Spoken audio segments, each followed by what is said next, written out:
Good evening. Hello, everybody. How are we doing? It's here. It's time. It is time for a tale of many Warhipsters. Give me 1 second. Just having a couple of very brief minor technical issues.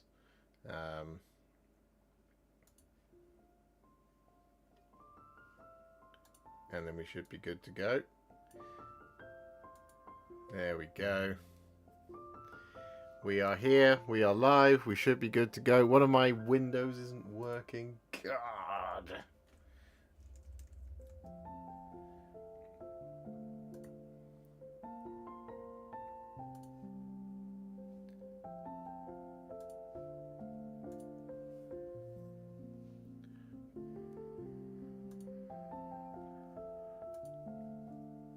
There we go. All right, we're here. We're live. We're doing it. I can see you're all busy waiting. Busy waiting? I can see you're all excitedly waiting. This chat's absolutely popping off. Hello to everybody. Good afternoon, good evening, or good morning, wherever you are in the world.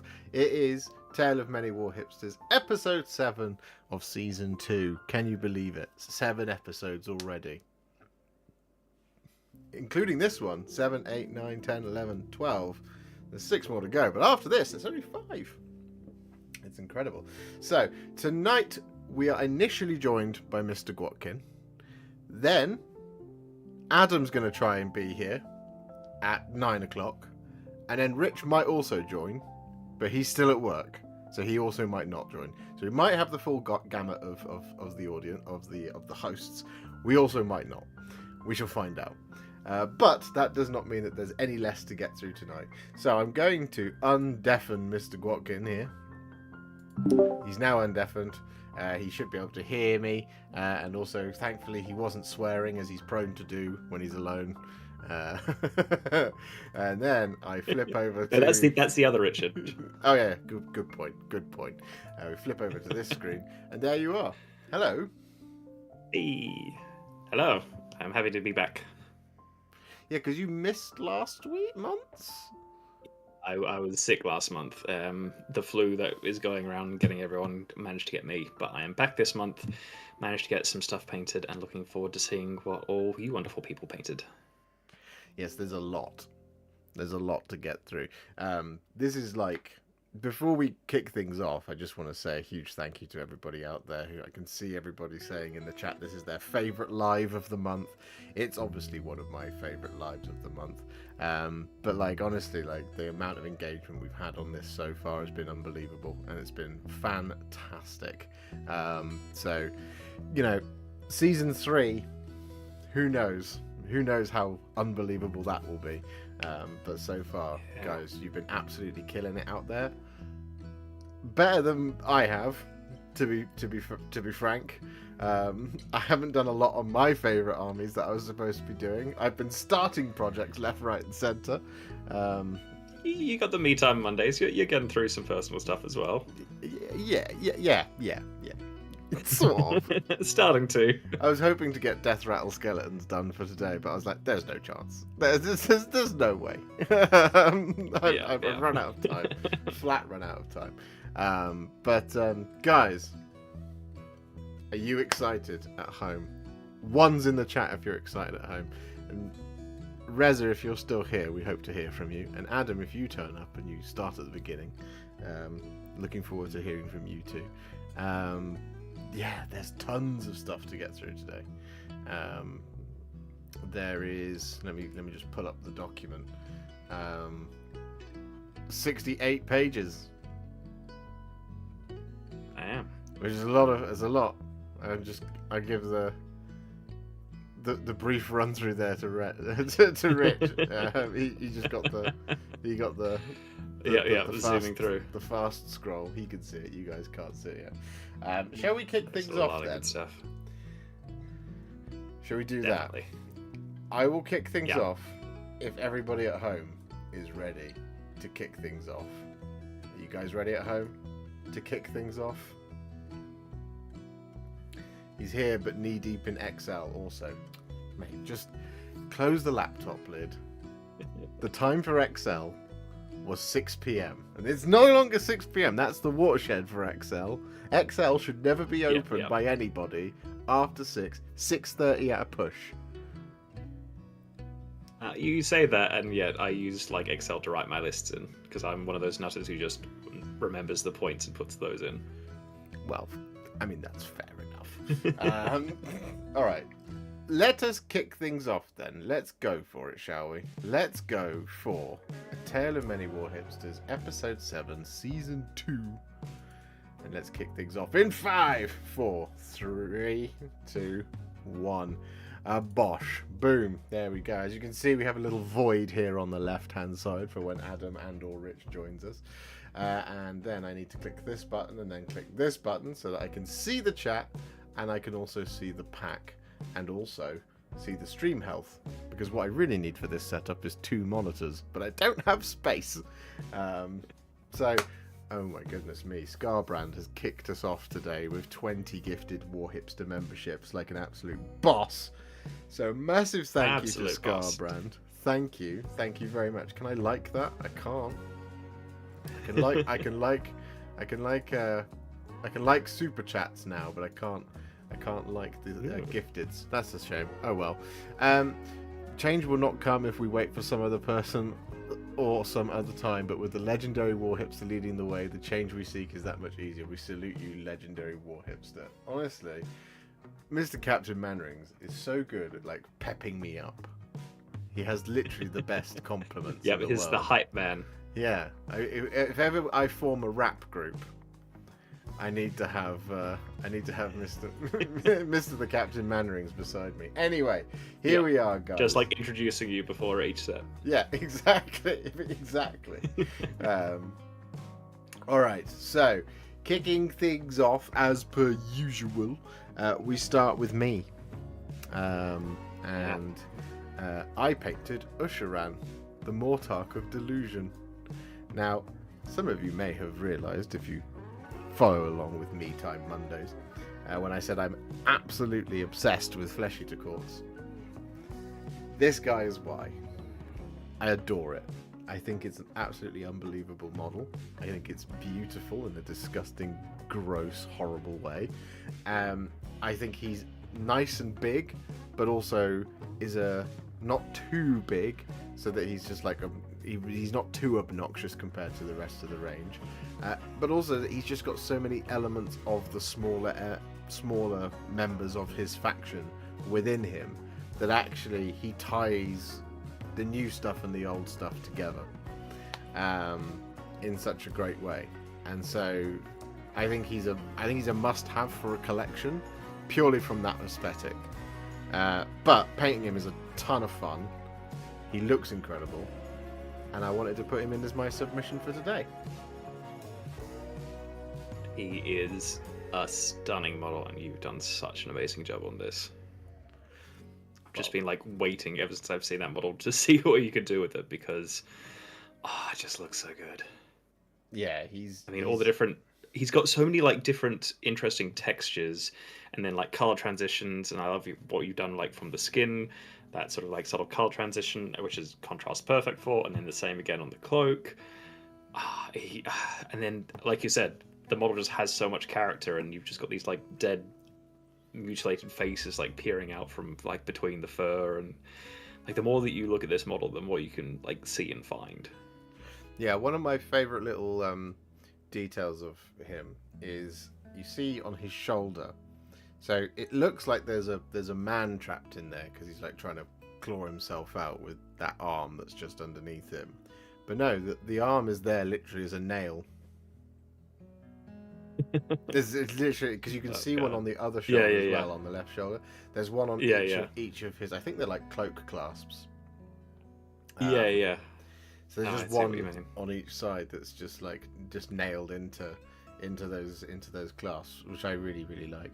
And then I love that his necklace is bonded with a Stormcast Eternals helmet right in the middle.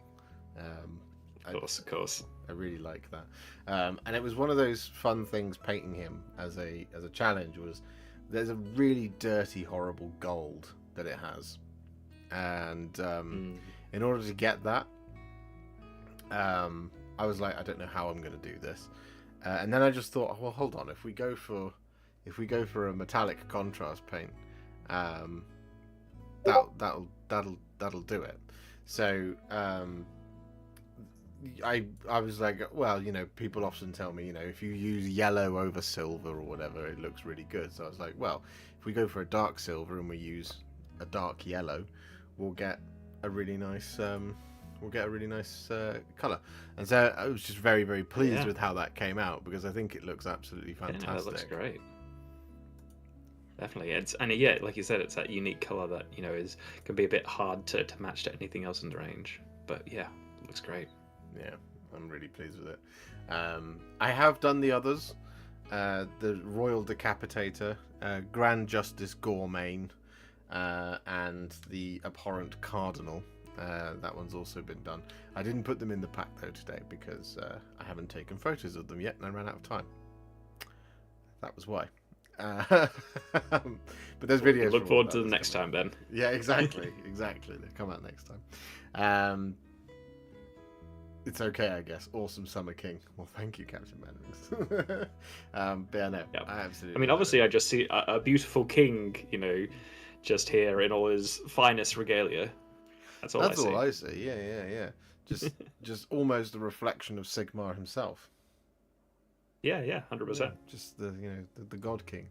Yeah, no, absolutely wonderful model. It also goes together really nicely. Building it is quite a lot of fun. Nice. It's really interesting. There's lots of tiny little details. There's things like his little his tabard that's right underneath there, how it is folded down the steps. I just like that. I like that a lot. I think that's really nice. But yeah, there we go. Ushoran, the Mortarch of Delusion from me. So we shall move on now to Mr. ADR Wargaming, who's not here, but his two submissions are Azrael. Well, he's got two Grandmasters, or Chapter Masters, as you were. So we have Dante, obviously, and we have Azrael. Very nice. I remember him saying he had the old Dante that he actually converted in a very similar pose, and I remember seeing like a side-by-side photo of the two. But yeah, I mean, these are just lovely models. Yeah, they're very pretty, aren't they? I mean, there's a certain something about the new Space Marine heroes that gives them a heroism that they didn't have before, and I think that's even. I think the latest run, so Azrael, Asmodai, Belial, Dante, they're leagues above better than even the ones that came out with the supplements. So like Fyros and Shrike and stuff like that. And I kind of wish they'd waited to do some of those models like Shrike, because the Shrike. But maybe they had to get through those models to learn how to then sculpt these ones. Yeah, there's a possibility of that. Sometimes you can't. It's a little bit hard to go back. Yeah. But yeah, they're great models, and I especially love what Adam's done with the power axe as well, with little streaks of blue as well on Dante. Yeah. I like as well. He's managed to get the spacing of the of Azrael done quite nicely. There's two occupants of that base, and he's painted them thusly in such a way that it's nice. And sorry, I just got distracted then by Niall saying that Deepkin Flesh is about to be discontinued. Discounted or discontinued by GW? Either way, buy some now. It better bloody not be. It's a beautiful colour. It better not be. I'm gonna have to send some emails, because Deepkin Flesh it's a very useful colour. How else are you meant to paint the entirety of the Idoneth Deepkin range? I suppose you'd have to use pallid witch flesh. Oh well, I might buy a pot of that. Anyway, I think he's executed them both very well. The gold, he's got a really nice a warm gold on Dante, which is very nice. The warm gold, and then the sort of the slightly brighter green on the Dark Angels, which really pops on Azrael as well. Yeah, and he's set them both in, well, Azrael less so, but he's set Dante on his home of Baal. Yep. If Azrael was on was on the rock, then there would be no grass. True, but you have to put some grass tufts on there. Yeah, exactly. It is also, yeah, Rez Just is completes right. the look. It is a really nice green. They, for some reason, I don't know why they did it with Azrael, but they painted him in a brighter green to everything else in the Dark Angels range. I mean, he's, chapter master. He can get his armor polished up a little bit brighter. That's fine. He just stands out a little bit more. He doesn't go in the null oil showers like the rest of them. Yep. Yeah, I'm not sure why, but for some reason he is just brighter green than everyone else. And, it's a shame. But he has done a really nice job on getting that green. So yeah, it's great stuff from Adam. Next up, we have you. Would you like to talk to us about your models? Yes, these are some Khazad Guard that I finally finished off. Just adding more to the Lord of the Rings dwarf army that I'm making. And they aren't photographed yet, but I am quickly painting up some Moria goblins, which I found so fun to paint. They're old sculpts, and they're smaller models, but it means you don't actually have to spend quite as much time on them. So I found that with the dwarves especially, I can actually spend time painting them up to a higher level than I might say a Space Marine, but it still will take like half the time of painting a Space Marine because they're half the size. So they've been really fun to paint. Mm. And these are Khazad Guard. Are these like elite troops for the Khazad Guard? Yeah. So these are the bodyguards to your heroes, which means that they don't run away, and they're also stronger and have big axes. Defense 8? 7. 7. For these guys. So these guys are just as tough as a guy with a shield, but not quite as tough as the toughest heroes. Okay. Can you put shields on them? These ones you can't. They just come with the two-handed axes. Right. But if you bring them with Durin, then they don't suffer any. Then you can upgrade them to Hearthguard, and then they don't suffer penalties for wielding a two-handed axe, which makes them very scary. They kill a lot of things. Oh, you can get rid of that penalty, can you? Yeah. Which is it's a -1 to win the fight, but you get a +1 to wound. Lord of the Rings has a lot less dice rolls, so any bonuses that you can get are actually really significant. So being able to not have that -1 to win the fight while still maintaining the +1 to wound, it's very strong. But you do pay points for it, so it's balanced. Yeah. I see a number of people have spoken about how Peachy has left the painting phase. He has indeed. He's setting out on an exciting new venture to be a solo peach. He's going to grow his own peach tree, which is really cool. More content out there in the world, which is great. More content is always good. Everybody should go and subscribe and support him because he's starting out on a journey by himself, and that's always scary. I remember what it was like when I started. I'm still terrified every day. Not really.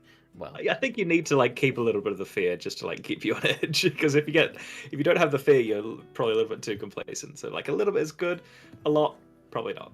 Yeah, I couldn't agree more. But your paint job on these, you're doing such a really, really nice job of these dwarfs. Thank you. I think they look absolutely fantastic. I really love your green. It's not generally something I associate with dwarfs, which is weird. Normally normally from the Lord of the Rings universe, I think of Gimli. So that kind of bruised red that he has. Yep. So Gimli's in red. Funnily enough, the original colour scheme of these guys is green. So I've kept them similar to that, but I've dulled things a couple down, used more browns in my normal warriors. But then I've gone for more of a pure green on this when they do more of a khaki green.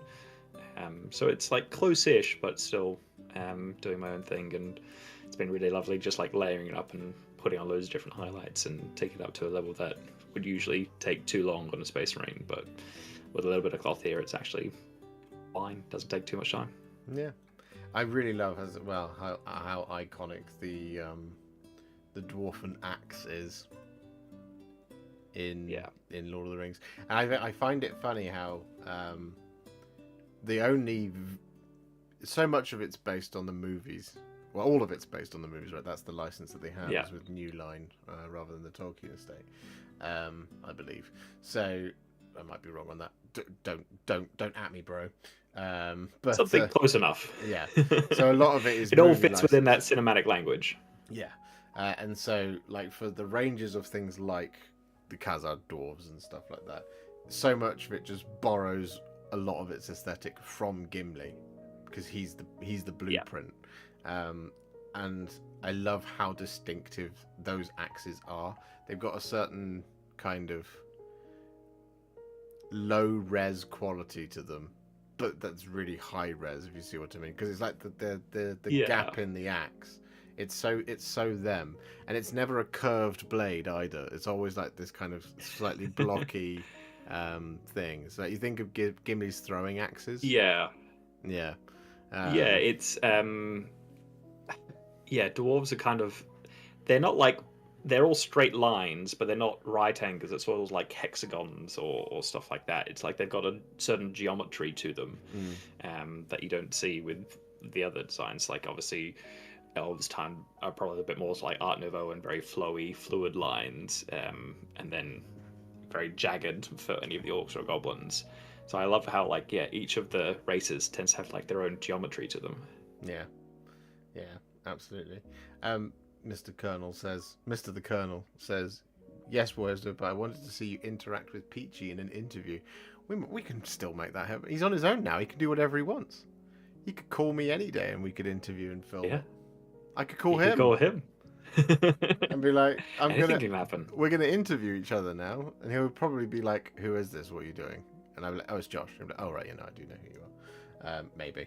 No, I think he does know who I am. I'm pretty certain he does. Yeah. But, no. And everyone's saying, spread love, not hate all. Yeah, exactly. I mean, more Warhammer content is always good.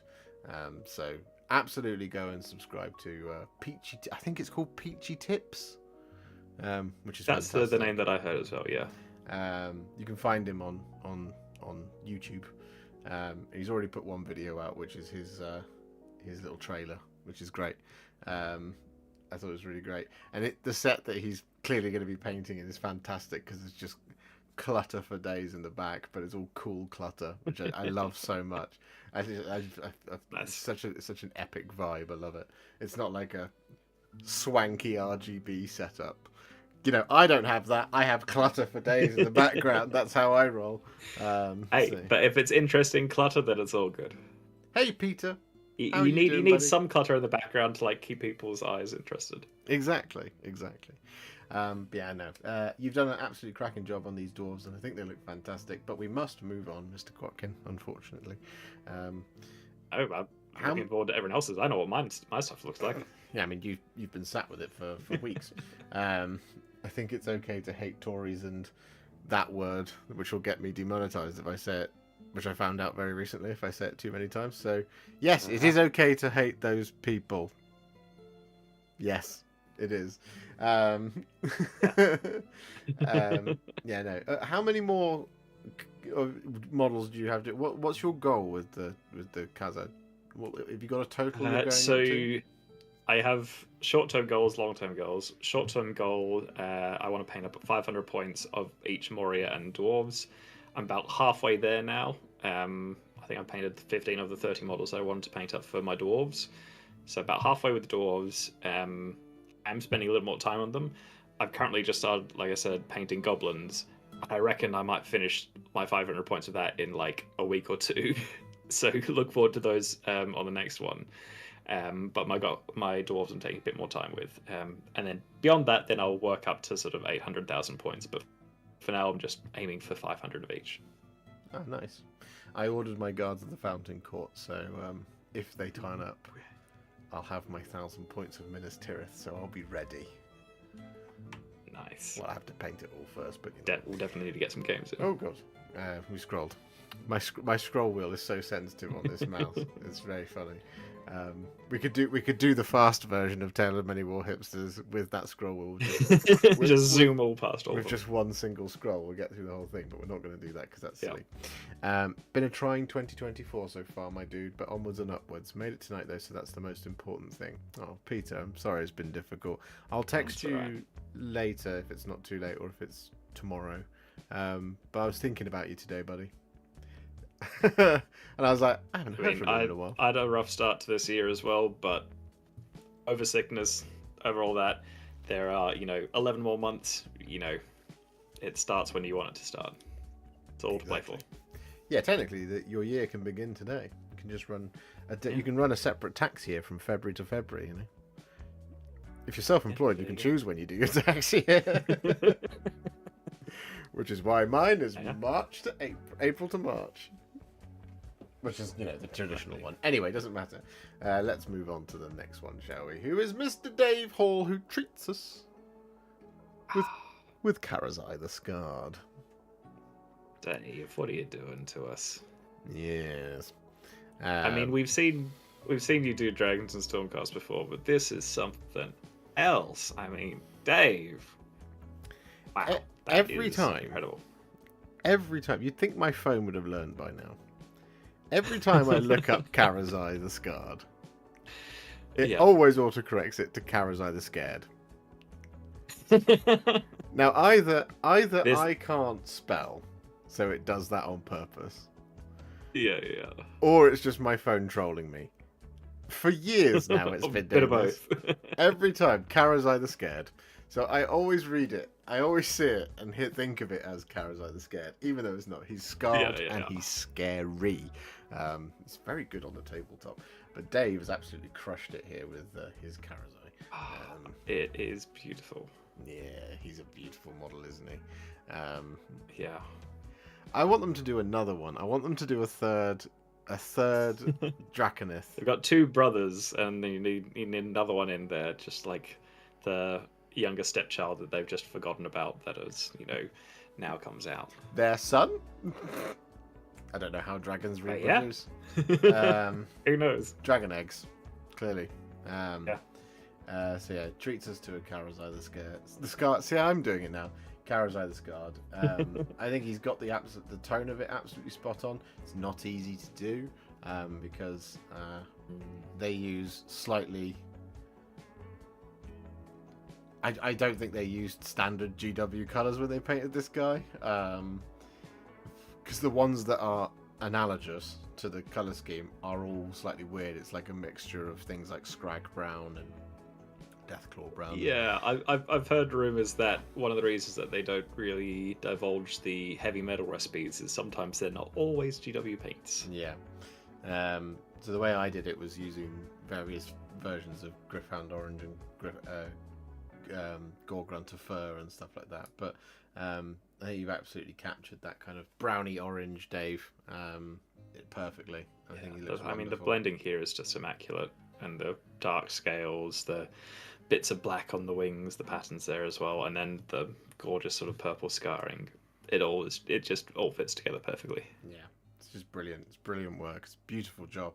I think he's got more. Yes, he does have more. We have a... Oh, God, what's it called? The ogre. Anyway, firstly, let's talk about the thing I do know. These are some... he said these are 3D printed Rohan Royal Guard. And... nice, yeah. They look absolutely fantastic. Dave, would you be so kind as to email... I think I've seen these. Someone. I'm not saying me. But would you be so kind as to email... There are just like curious people out there of where these have come from. Yeah, or just like say the name of where they came from, because some of us need like 9, and have 3. So yeah, and I think I've seen these sculpts before, and they look very similar to the classic ones, but are stunning and a little bit more dynamic, and that's what you can get sometimes with the 3D sculpts when these models are still, the old models are still beautiful, but they tend to be steel and metal, which can be a bit hard to work with, and limited poses and whatnot. But Dave, you are definitely appealing to my heart here with some Lord of the Rings content, because these look stunning. Yeah, I mean, as does the ogre as well. Yeah, Very bloody. Yeah, what is the name of the ogre? It's not an iron gut, is it? It's not a lead belcher, is it? Might be an iron gut. I can't remember. It's been a while since I've looked at the ogre. I've literally just gone out of my head. You have to tell us. I can't remember the name of the unit. I had it. Now it's gone. Man-eaters? No, man-eaters are different. They're like the more mercenary ones. The man-eaters are the small gargants. Right. Everything is named very similarly these days. Yeah. What was one that came up earlier? I was thinking about it. And I was like, hold on, I've heard that. That's in like all three of their main game systems now. Anyway, but meaning different things. Yeah. And then also is probably a painter too. Yeah. I think like the amount of blood you've got on there is a lot, but in a good way. I love how you tell the story. Yeah, you've gone from like a heavier amount in the places where it would be, and then it's really kind of spotty further up the model, which is great. Like it's fantastically well done, because I'm always of the less is more type person. So I always go for quite a small amount here and there. You can see it on my Flesh Eater Courts, right?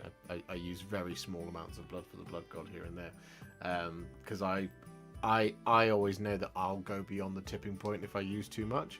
But I think you've done an absolutely spot-on job there. Dominic, it can be a fine line of sort of where that line falls. Yeah, Dominic Benitez says, just want to say thank you for all the painting, guys. Just been using your videos to battle ready my cities of Sigmar, and I'm really happy with them as you've given me the confidence to do it. Love to hear it, Dominic. You should stick around tonight because there's quite a few cities of Sigmar, which is very exciting for Josh and for everybody. I do like the cities. Yes. But yeah, no, these. One thing I will say about your Rohan Royal Guard, Dave, is you've got the heads and the faces looking spectacular. Like the shading around the helmets is so good. They just look. They're my favorite. My eye gets drawn to all of them. And they're iconic, right? That the Rohirrim helm, and it just looks absolutely fantastic. Such a cool army. Now you're making me want to do some Rohan, and I'm like, no, I've got enough armies on my plate already. Should I learn the Hardanger and then that's all I'll play? That's all I'll play. Just the Rohan theme. Should I do that for you, Rich? Would that make it easier? Fine. No, they look fantastic. Right, moving on. Mr. PT13 painting. He's got 2 as well tonight. So firstly, we have his unit of Kasrkin. Here they are. Yeah. I was going to say, like, initially I looked at these guys and I'm like, yeah, cool Kasrkin. But he's, again, just keeps on switching up the heads and whatnot. And they've just got slightly different look to them. And honestly, I think I like these more. Like, they've just got like the way you painted them, they just feel more realistic. Like this is a squad of troops rather than some sort of like elite special ops. But these guys are, I mean, you don't want to mess with them. And of course, we've waxed lyrical about your paint scheme before. I think it just is a fantastic fit. Love what you do with the models, and yeah, these guys look fantastic. He added some stippled camo to the clothes. I was just looking at that. For this one. He sent me a picture of it saying, I'm not sure if this has worked, and I was like, bro, it has worked. You just need to you need to do the stuff around it, because I think the picture, I'm trying to remind myself, the picture that he sent me, he hadn't done like the armor and stuff. I was like, once you've done all of that, it'll make more sense to you. Yeah. If you look at just like one part of the model in isolation, it sometimes doesn't make sense without the rest of it to balance it out. So yeah. Once you add everything, and then you can look back at it and go, okay, yeah, this is or it isn't working. Rest says, I can imagine them shouting, he's rotating, he's won, he's pushing. I don't think they would be shouting that at each other in the battlefields of the 41st millennium. But maybe they will. Maybe things don't change that much as we perhaps we would hope they do. But yeah, no. So it's like the I think when I did what's his name, the commando orc. Oh, yeah, I know who you mean, but my mind has got blank. Yeah. Yeah, Boss Necron. Doing the camo on his trousers on his backpack, it doesn't look good until you do the rest of the model around it, and then you go, oh, hold on, this actually looks fantastic. So it's always just one of those things. It's that thing that we often say: trust the process. And camo is painting camo is weird as well, because if you zoom right into like a camo pattern, you're like, what am I doing? These are just blobs. And then you zoom out and it all suddenly makes sense when it comes together. Yeah. Like, as you're doing a camo scheme, you're like, is this right? This feels wrong. Yeah, and quite often, annoyingly, it's the thing you have to do first, because it's either really messy or it's really fiddly. So that's why, like, it's especially always if with like a stippled pattern. Yeah, it's always the hardest bit, but he's absolutely crushed it. I think it looks fantastic. Definitely. Yeah, he's got another one, which I think we saw a preview preview something a little bit these. different.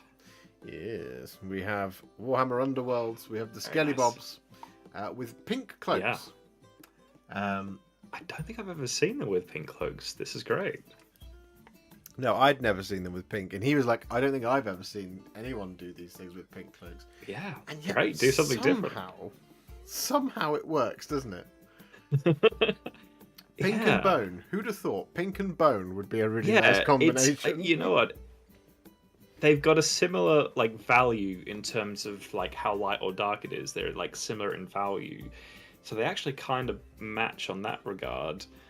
But then obviously very different colors, but there's still like that same warmth to both of them, so they do actually work together. Like if you've gone for like a very like cold pink, it might not have worked so well, but it's a fairly warm pink with then like quite a warm like a yellowish bone, and yeah, it actually really does work. Yeah, it's fascinating to me. I would never have put bone and pink together and gone, yeah, that's an award-winning combination.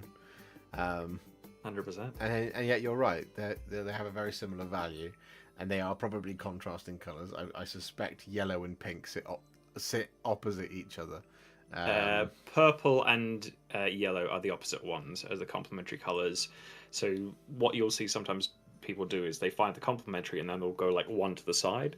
So pink would be sort of like more, well, it's kind of like a lighter red, I guess, so it would be on to the side. So it technically does work without it being like a kind of contrasting, without being completely opposite. Yeah. Yeah. But yeah, to go for the lighter shade of it, and for this really sort of solid pink is, yeah, something that you don't see that many pink armies, and apart from like Slaanesh, and it then is almost always paired with like pink and purple. So I'm really like glad to see like people experimenting with like pink and other colors more, and I wonder now what else can pink go with. Yeah, Alaric says it. Jason and the Argonauts feel 100%. Jason. I mean, these. I think I can't remember if these kits came out just before or just after Curse City, but they were right around the time when they were redoing Skeleton to be much more dynamic. And when these came out, I was like, "Ooh, these guys are nice." I'm not sure you can buy the kit anymore, but I've always looked on this kit of skeletons with a little bit of envy. Yeah, they're very nice. We've got some postcards. Firstly, Big Bad Peter Gaming, sorry. Thank you very much for the gifted membership. That's very kind of you. And then he gives £2 saying, nice. When will season 3 of this begin? Bombardment! Season 3 will... So this is episode 7. Episode 8 is next month. So 8 will be March. 9 will be June. 10 will be... No, hang on. March, April, May, June, July. So 8, 9, 10, 11, 12. So July will be when the last one of season 2 will be. So, Yeah. I mean, I'm tempted to just say we're gonna kick season 3 off in August, possibly in September. Maybe I'll even stream episode 1 of that on my birthday in September, because I'm not sure. I think my birthday this year is a Wednesday. I'm gonna look it up now. September. Oh no, my birthday's a Thursday. Boo. But yeah, so I think season 3 will kick off pretty sharpish afterwards, because you guys love this. Have a month off and then we'll come straight back to it. And then Peter Collins, being an absolute hero, has gifted 5 Warhipster memberships. Thank you, Peter. That's very kind of you. I really appreciate it. Boss. Good evening, Edward. Yes, this is from the original Shadespire Underworlds kit. Looks awesome. Indeed it is. And I think they re-released this one as part of the more recent Underworlds thing. When is your birthday, Webbs? It's the 26th of September, 1990 is my birthday. Well, the original birthday. That's when my legend began. That's when the first page was written. When the tale of one Warhipster began. Exactly. And then one became many. In 1990, and then 30 years later I found others, and Edward has gifted a membership as well. Thank you very much, Edward. That's very kind of you. Thank you. Nice. Mark's a September baby. We're good peeps. Yeah, because you know, we're a gift from January. January is always a depressing month, right? Because it's the beginning of the new year. And yet September is the 9th month. So we are a gift from January. That tells you something, doesn't it? So, that or it's just 9 months after Christmas. Well, yeah, that too. Oh no, I'm the 26th. Anyway. Anyway. I'm 20 years older than you. Wow, how time flies. Are you, though? Are we not all really the same age in the glorious garden of Warhipster? Yeah. Age is but a number. Anyway, we must move on, Paul. Thank you very much for your thing. Next up, we have Vilka Era, who I saw had popped into the chat just a moment ago. He has dropped a bunch of information on... Oh, God. Dropped a bunch of information on me with this one. He said he's sorry that he didn't have any on the last one. And he said, absolutely fine. We figured it out. Don't say that about January. That is my birthday. No, look, January can be hard for some people.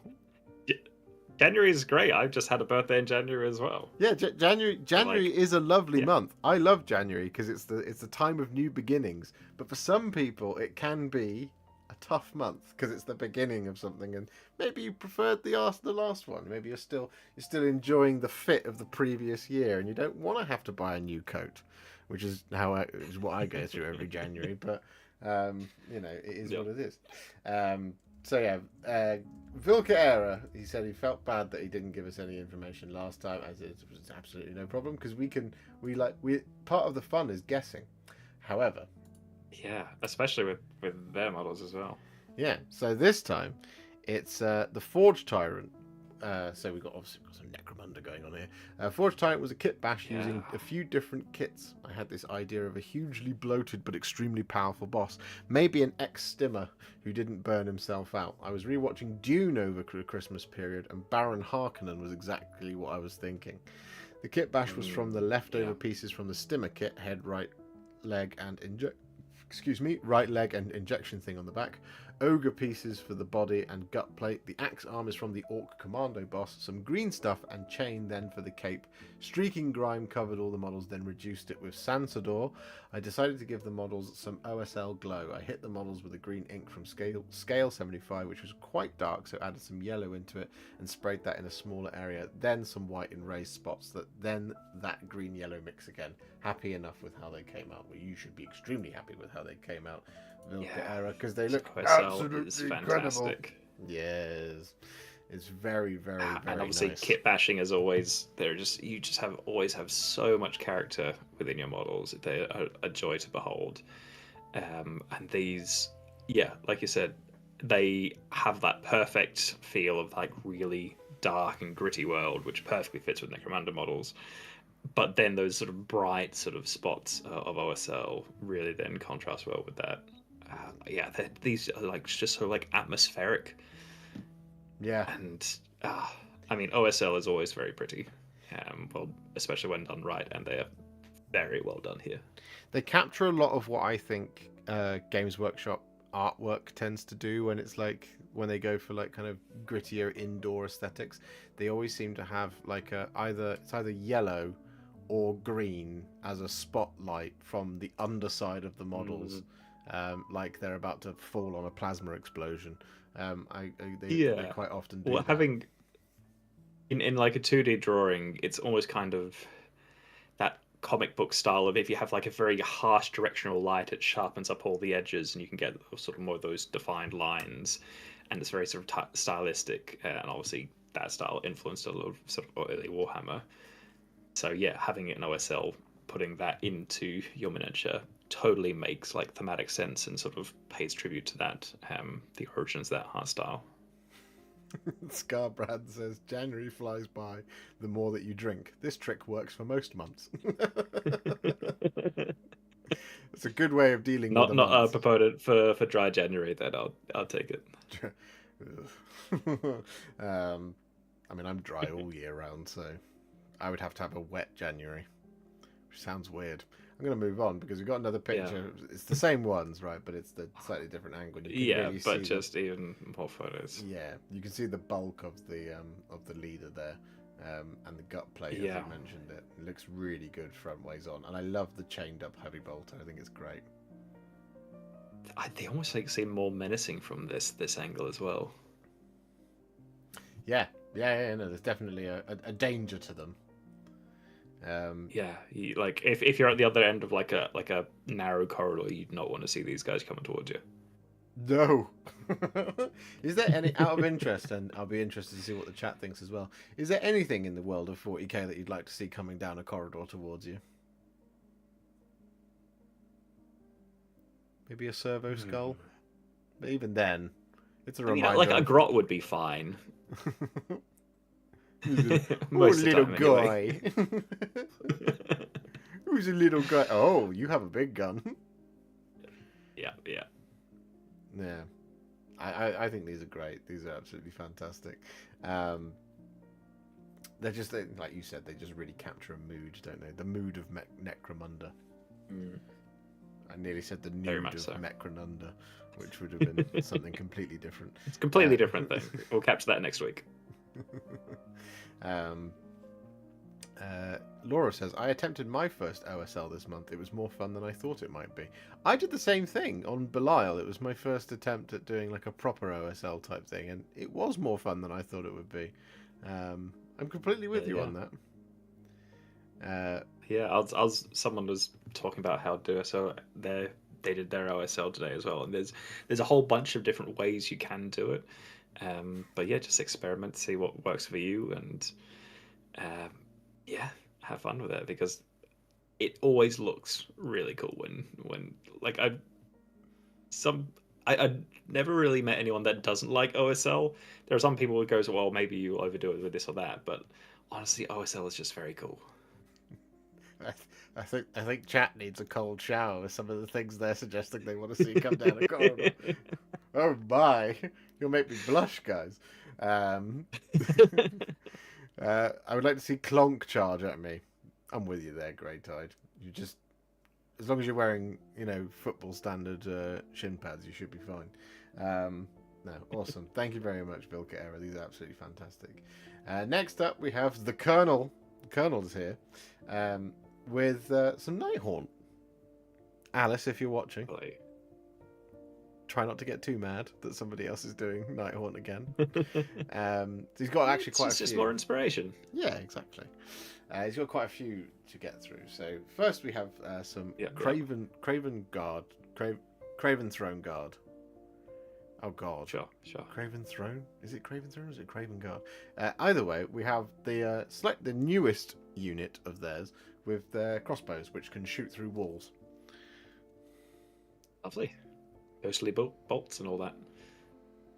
Yeah, I mean these are lovely. I I do a similar basing scheme, but I think you've probably done it a bit better because it ties into the model's color scheme even more. I love this sort of, they kind of got that sort of icy cold aesthetic about them.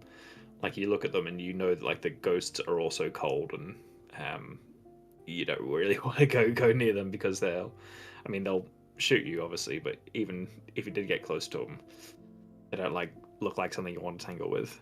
And I also love the banner as well. I think that's like the sort of like rich sort of almost burgundy really offsets that blue really nicely.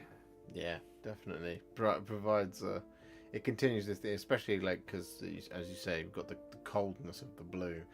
You've then put them on an icy feature, and then you've got a really nice kind of wine color there for the banner, which just ties it all together very nicely. It all comes together like a perfect Sunday roast. Except that keeps you warm, so it'd be more like a Viennetta. I mean, also good, but both have their merits. They look great. That blue is a really good choice for them. I really like that.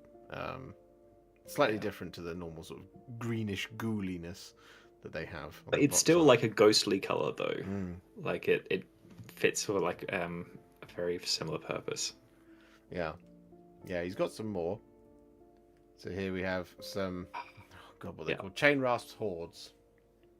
Chain rasp. Yeah, these were some of the first ones to come out. Yeah, these were the basic. These are your basic Battleline. Yep. Still great models though. Yeah, they're really nice. I like them a lot. Alice has done like 20 of these, maybe 30, something like that. And they're just so nice. I love how much little character details there are in them.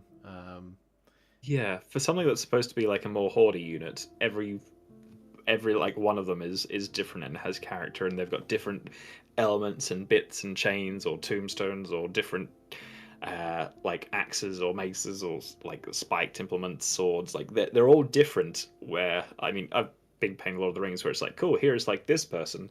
You get like 4 different sculpts, and they're just repeated. And you even in 40k, you found that a lot. Even like with my cultists, old cultists from 40k, it's just like, here are like the 5 sculpts you get, and we're just going to repeat them. To see these like completely, almost every one completely unique is just, I mean, it would make it a joy to paint. Yeah, no, they are. They're very nice. I love that you've gone for like the bone on the arms and stuff like that.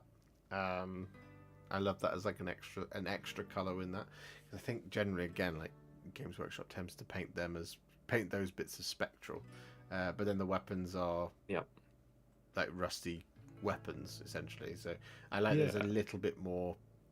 Is it corporeal? Is that what I'm thinking? Is that the word I'm thinking of? That's the right word. Yeah, a little bit more of a corporeal nature to them. That's achieved by. That's the joy of these models, is you can paint them however you want, and they give you that option. Yeah, 100%. Can we just take a moment to just say how awesome is it that there's an army of ghosts?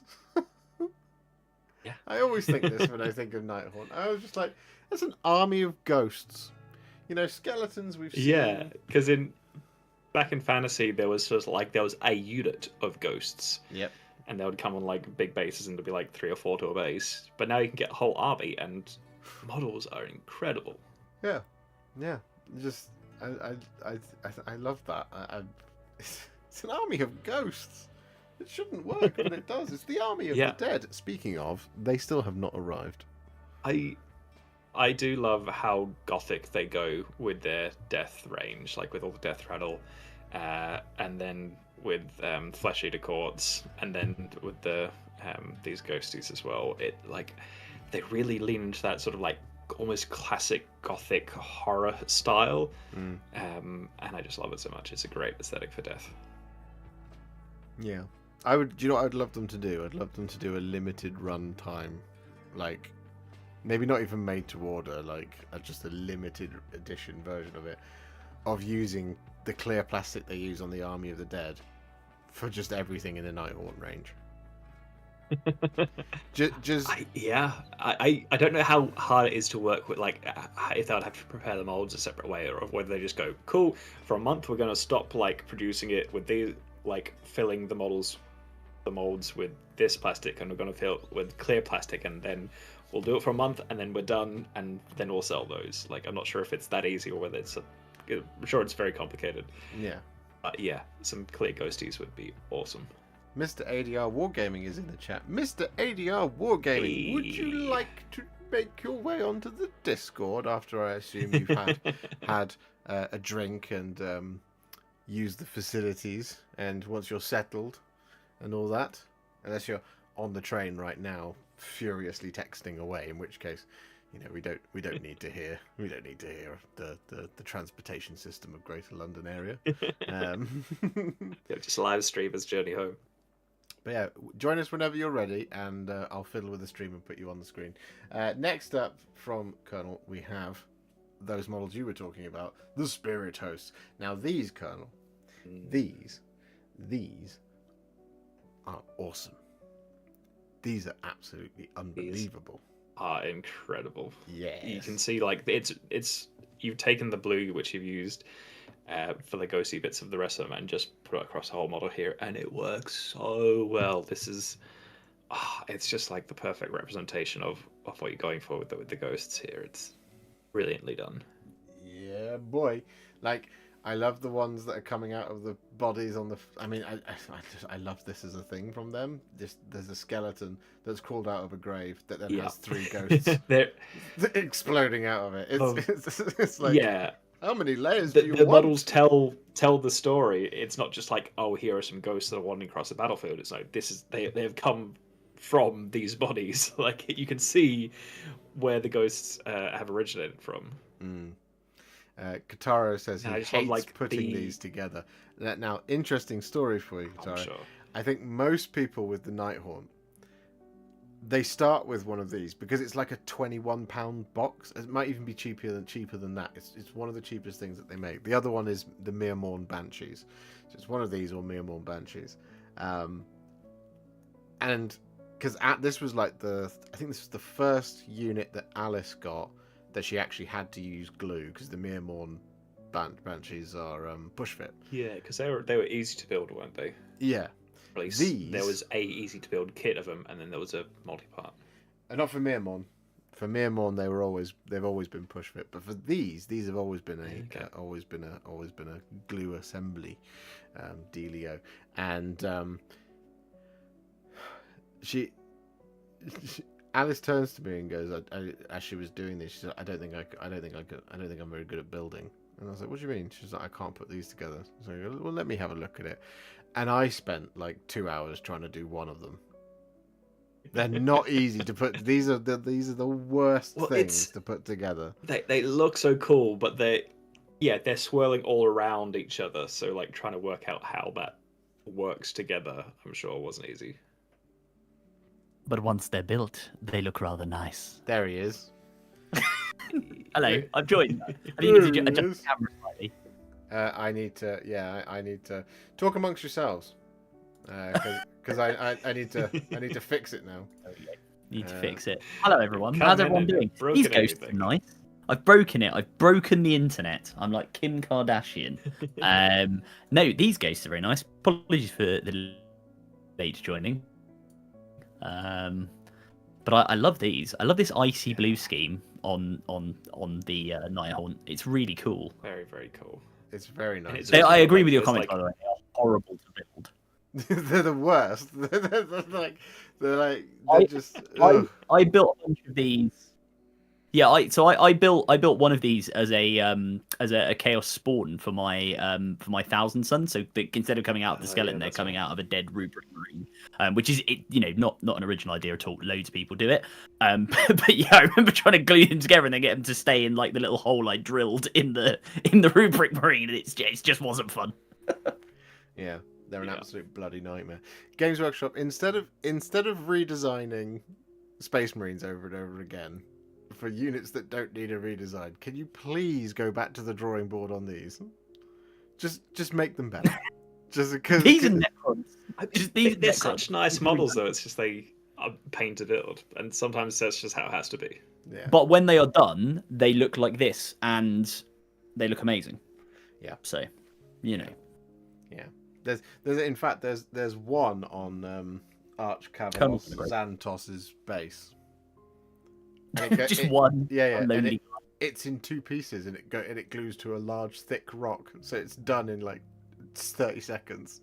I was like, well, this is with two much seats. nicer Yeah. than the entirety of the unit itself. But, That's funny. but there you go. Anyway, Colonel, thank you very much. Adam, now that you're here, we can Yes. we can kick off an entire new person with you here for your comments. So we have Sick. Chewy. You've arrived just in Ooh. time for Chewy. Well, I do like a good Dark Angels banner. They have some excellent banner action, and I think this Ravenwing command squad That is is a good banner. is really showing it off. This looks lovely. Mm. Really it does. I do love the Ravenwing. They're just so iconic. And I know. And these ones, obviously, new codex, perfect time. I was going to say, good news, everyone! You can still use these. Chewie submitted a Deathwing command squad, and it may be coming up, I don't know. I've got not. some bad news for you, buddy. Oh, good. It's not. Don't you worry about that. It's no. He's done an unbelievable job on the ancient. Yeah. I remember when I did mine ages ago, and I hated it at the time because it's a really busy banner. There's a lot going on, There's isn't a there? lot going on it, and it's like in the box art, the sky and the sun, it is like that. It is like an off orange and a deep red next to each other, and it's like, why are these not two more contrasting colors? Like, Yeah. it's irritating to me. But then also you have fire underneath it. Yeah. Yeah. Cool. Yeah. Still, And you've got that scroll on the end as well, and the skull. Like there's just a lot to it. He says, still shedding tears about that Deathwing command squad, Adam. Lol. Oh, I'm sorry, Chewie. I'm sorry. Oh, I will say you've done an amazing job here. my Beyond bats will never die. yeah, beyond just the banner. Well, until they upgraded kit.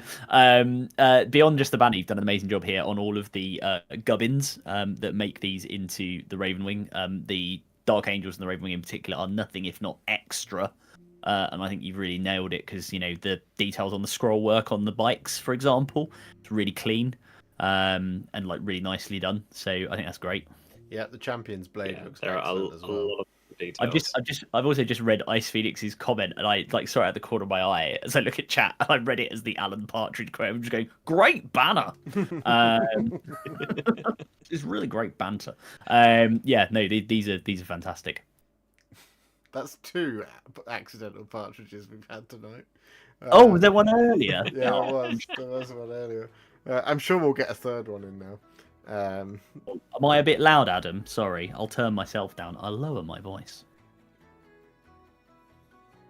Is that better? Well, tell me. Say something, Adam. Gary Lineker Crispiness Award. That'll do it. Do you? I might be able to. I'm sorry, Adam L. I have a booming voice and a mic that's just there.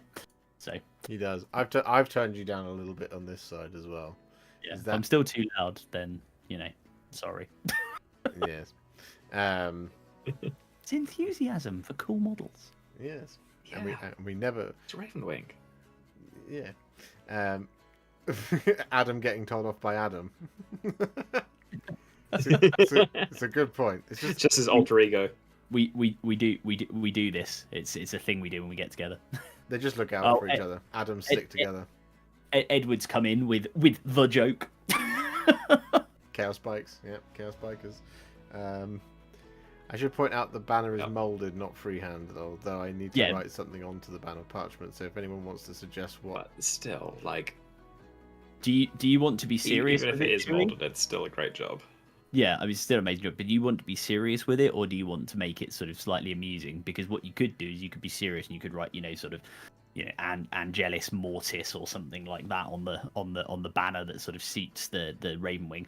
Or what you could do if you want to have a bit of fun is like just find a couple of items from a typical shopping list, see if you can translate any of them into kind of COD Latin, and then put that on there and just see if anybody knows. Or you just either like there's 3 little lines there and just go bus go faster. Bus go faster. I like it. Or top bit, Ravenwing must go faster. the top part you could write RIP. The middle part you could put Deathwing, and the bottom part it would be difficult, but put Command Squad. Command Squad, yeah. Pour one out. Just write F in chat. Just put that on there. Right, Yeah, F yeah. in chat. Yeah, no, The first line is just F. The next line is in, and then chat. Yeah, Yeah, milk there you eggs flour. I like that. Milk, eggs, flour. So shopping list Where's- for the Dark where- Angels. Where's Yeah, my but command convert it into Latin and then like back again or whatnot. But there you go. Awesome. It's awesome work, Chewie. Thank you. Yeah. I didn't Yeah, mean to lovely make him stuff. cry again. I'm sorry. That's not what we're about here. Next up, we have Travis Woodside Oh, with this wow. breaker boss being a boss. Look at that. that's We've- amazing. We got some Jeez. previews of this in the Discord, and it was like, "Ooh, this is exciting." This is- I- this is I a mean, the proper blending swamp. on this is immaculate. Like on the skin, like, Yeah. and then onto the scaly bits as well. I mean, obviously, incredible base work as well. Great color choices. This is stunning. I love Yeah, the. really nice. Are they called bull reeds? Yeah, bull rushes. Bull rushes. That's it. I love the I believe bull Americans rushes. corn dogs. Anyway, You need to remember what time we're streaming at, Adam. There's quite a few Americans in the chat. no, that's exactly why I said it. I just find their resemblance to corn dogs quite funny. But yeah, no, I agree with Rich. I think the blending on this in particular, like around the arms, like where it fades in and out, is just absolutely stunning. And actually, the work on the kind of armor piece, I guess, that's over the stomach, I know it Yeah. has that kind of classic Kruleboyz look where you've got the kind of faded red, but I really like it, and it really reminds me, Travis, of a the things in, I can't remember exactly what they're called, but the things in Doom with like one eye, the demons that float around. It looks like one of those. And I think Yeah. that's really, really, really cool. Oh yeah, can't remember what they're called. I mean, it looks like a beholder. Yeah, a beholder. Yeah, or a beholder from D&D, and the work on the face as well, and the teeth. That's really good. That's genuinely, mate. That is really, really, yeah, really there's really extra detail there. But even just like looking at all like the leather and like the woodwork and the scraps of fabric, like Rusty even metal. around the back side of the model as well. It's just like it's all like this very naturalistic and blends really well together. But like just really smart color choices that are then executed really well. And while they don't catch the eye as much as like the rest of the model, you can see they've still been given the same amount of love. And there's the same amount of care and detail to them, and you can see all like the stitching on all like the bags or whatever's at the back that's like support on like the back support.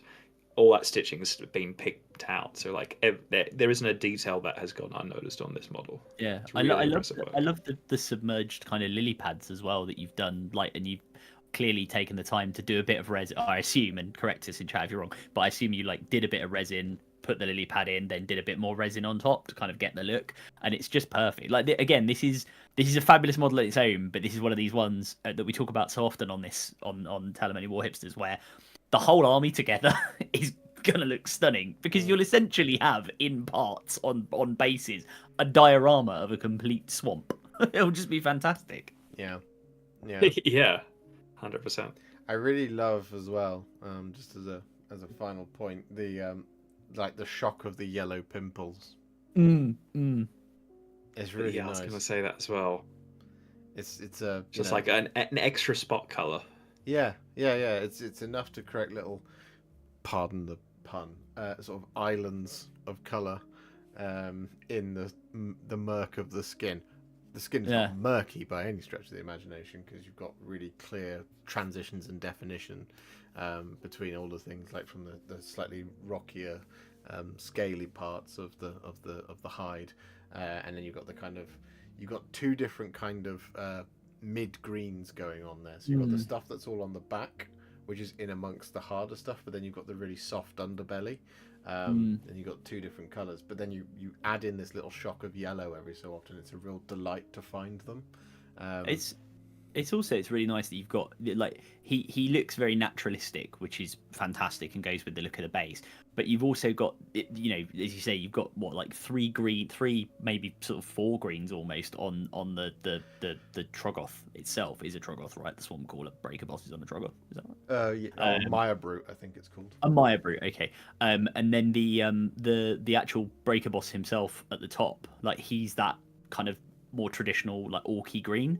So you've got yet another green in there, and it still looks distinct. It's just like really nice. It's just really nicely done. I mean that's really all I can say about it. It's just fantastic. Yeah, absolutely. It definitely takes a lot of skill to have so many different shades of a similar color, but make them all so distinct. Yeah, definitely.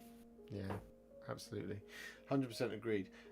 Thank you, Travis. But now we must move on to Conic Melter, who supplies us with a knight pilot, and it's an Ultramarines Deathwatch veteran, right? Yeah. lieutenant that's returned, I believe, is what he said in his submission.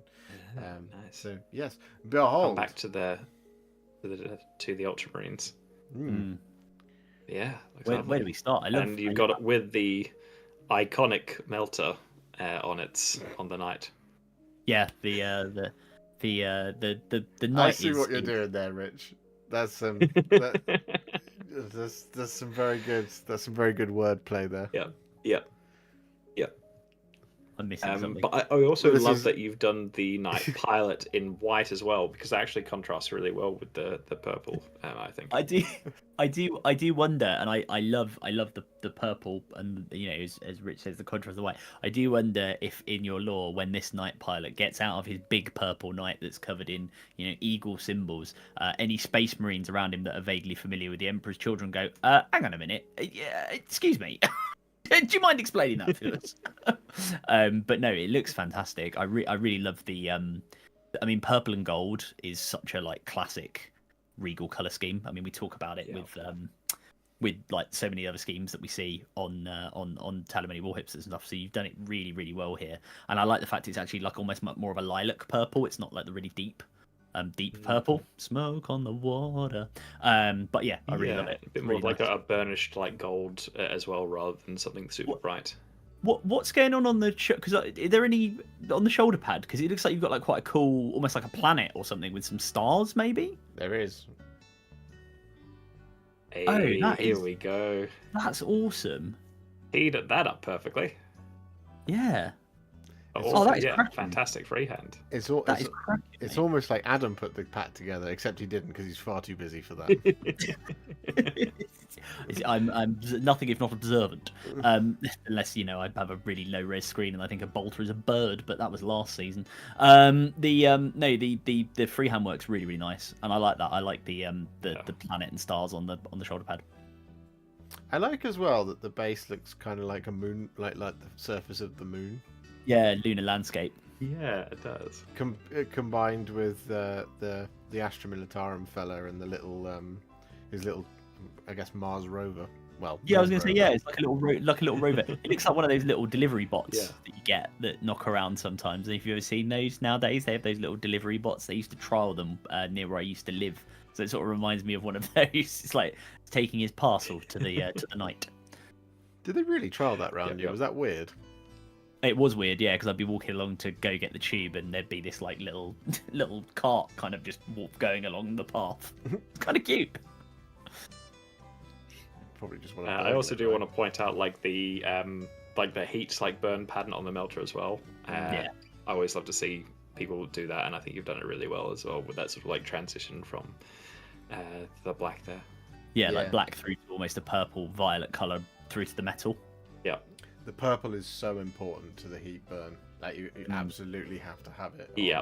On especially if you do heat burn on silver, it's actually blue is the color. Whereas on brass, if you heat burn brass, which is presumably the sort of Balthazar Goldie type thing, it goes purple when you burn it. So the purple is really, really important when you put it on that type of on that color of metal. A lot of people forget it. A lot of people just use brown. I'm pretty sure I've forgotten it whenever I've done like something. I kind of like half attempt to do it and then just go, brown, black, they'll do. But no, it looks so much better with the purple. Yeah. No, it's really No, good. I think honestly, Conic, I think you've done a great job here, mate. It looks fantastic. And the Death Watch. I mean, we got focused on the Knight because they are so standout as models. But your Death Watch Lieutenant as well is very cool. I love the color contrast between his armor and the blue of the Ultramarines shoulder pad as well. It's really, really nice. Yeah, I love that you've used the second company trim on it. Again, sometimes you see with Death Watch, people paint all of the trim silver, which works obviously because it sticks in the Death Watch color palette. But I really like it on Death Watch when the whole shoulder pad is committed to the chapter. So like a salamander's thing, for example, right? They don't have the company marking on the shoulder trim. The company marking is the color of the icon on the shoulder. So it's white for some, yellow for others, orange for others, and so on and so forth. Green for it like lore-wise, it makes sense that they would just take that entire shoulder pad and put it on. They wouldn't sit there and repaint the trim on it. Yeah, exactly. Yeah, what are they? Miniature hobbyists? I mean, well, salamanders might, but apart from them. Blood Angels would. They're the miniature hobbyists. Obsessed with painting and poetry.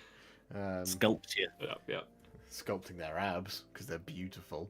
But yeah. No, it's really great stuff, Conic. Thank you. Yeah, really cool, man. And also,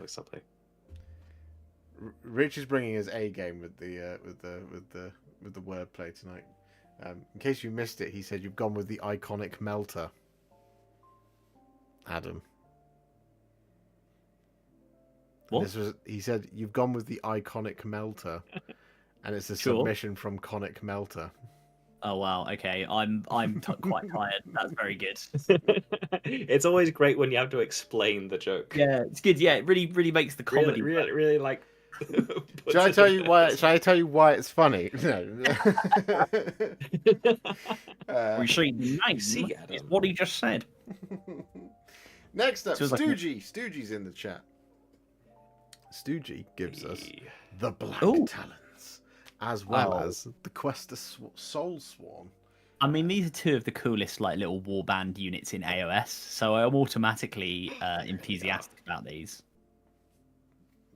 They're very cool. Every model has just like so much personality to them. Look at the blue on the robes as well, Yes. and the bird.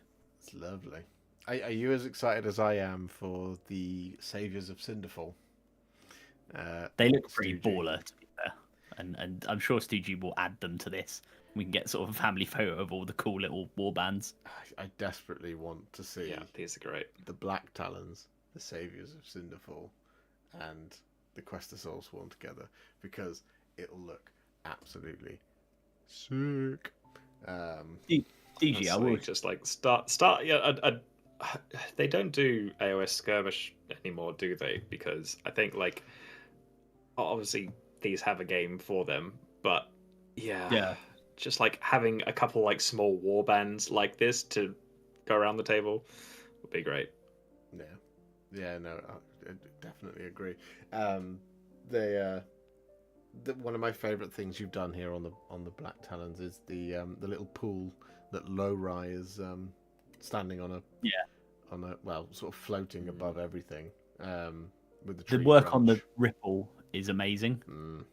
And actually, I was going to say before you mentioned that, but I was going to say that the models themselves, you've done a fantastic job. But even just those base details like that, and also the statue that Neve is standing on, like that face, I just think that's really what. It's just like a grey or stone statue, right? And it just gives it that real nice depth. It looks really clean. Like it's really, really well done, honestly. And the cloak on what's her name? Shakana, is it? Shakana Golden Blade? Am I right, Josh? Sure. Yeah, that is a name that's in there. That is a name. I think it's Put Shakana. any name to it. Golden Arrow, maybe. Golden something or other. I know. He's called. Isn't he called Oxenhammer, the guy on the end? And then you got Rostus is the wolf, the one that's next to Neve. No, Rostus Oxenhammer is the one. Oh, right. And then who's the wolf guy then? Harlan something or other. Harlan. Harkin? I can't remember. Anyway. Harkin World Claimer. Yeah, Harkin World They're all Claimer. beautiful. Let's go with that until we can remember the name. But yeah, no, I honestly like. You guys know how to get inside my brain. But Quest of Soulsworn are such a lovely unit for the Stormcast, and you executed them beautifully. See a lot of them in gold, obviously. I don't think enough people have got their hands on them. I really like them in this silver. Yeah, they're really nice in this silver.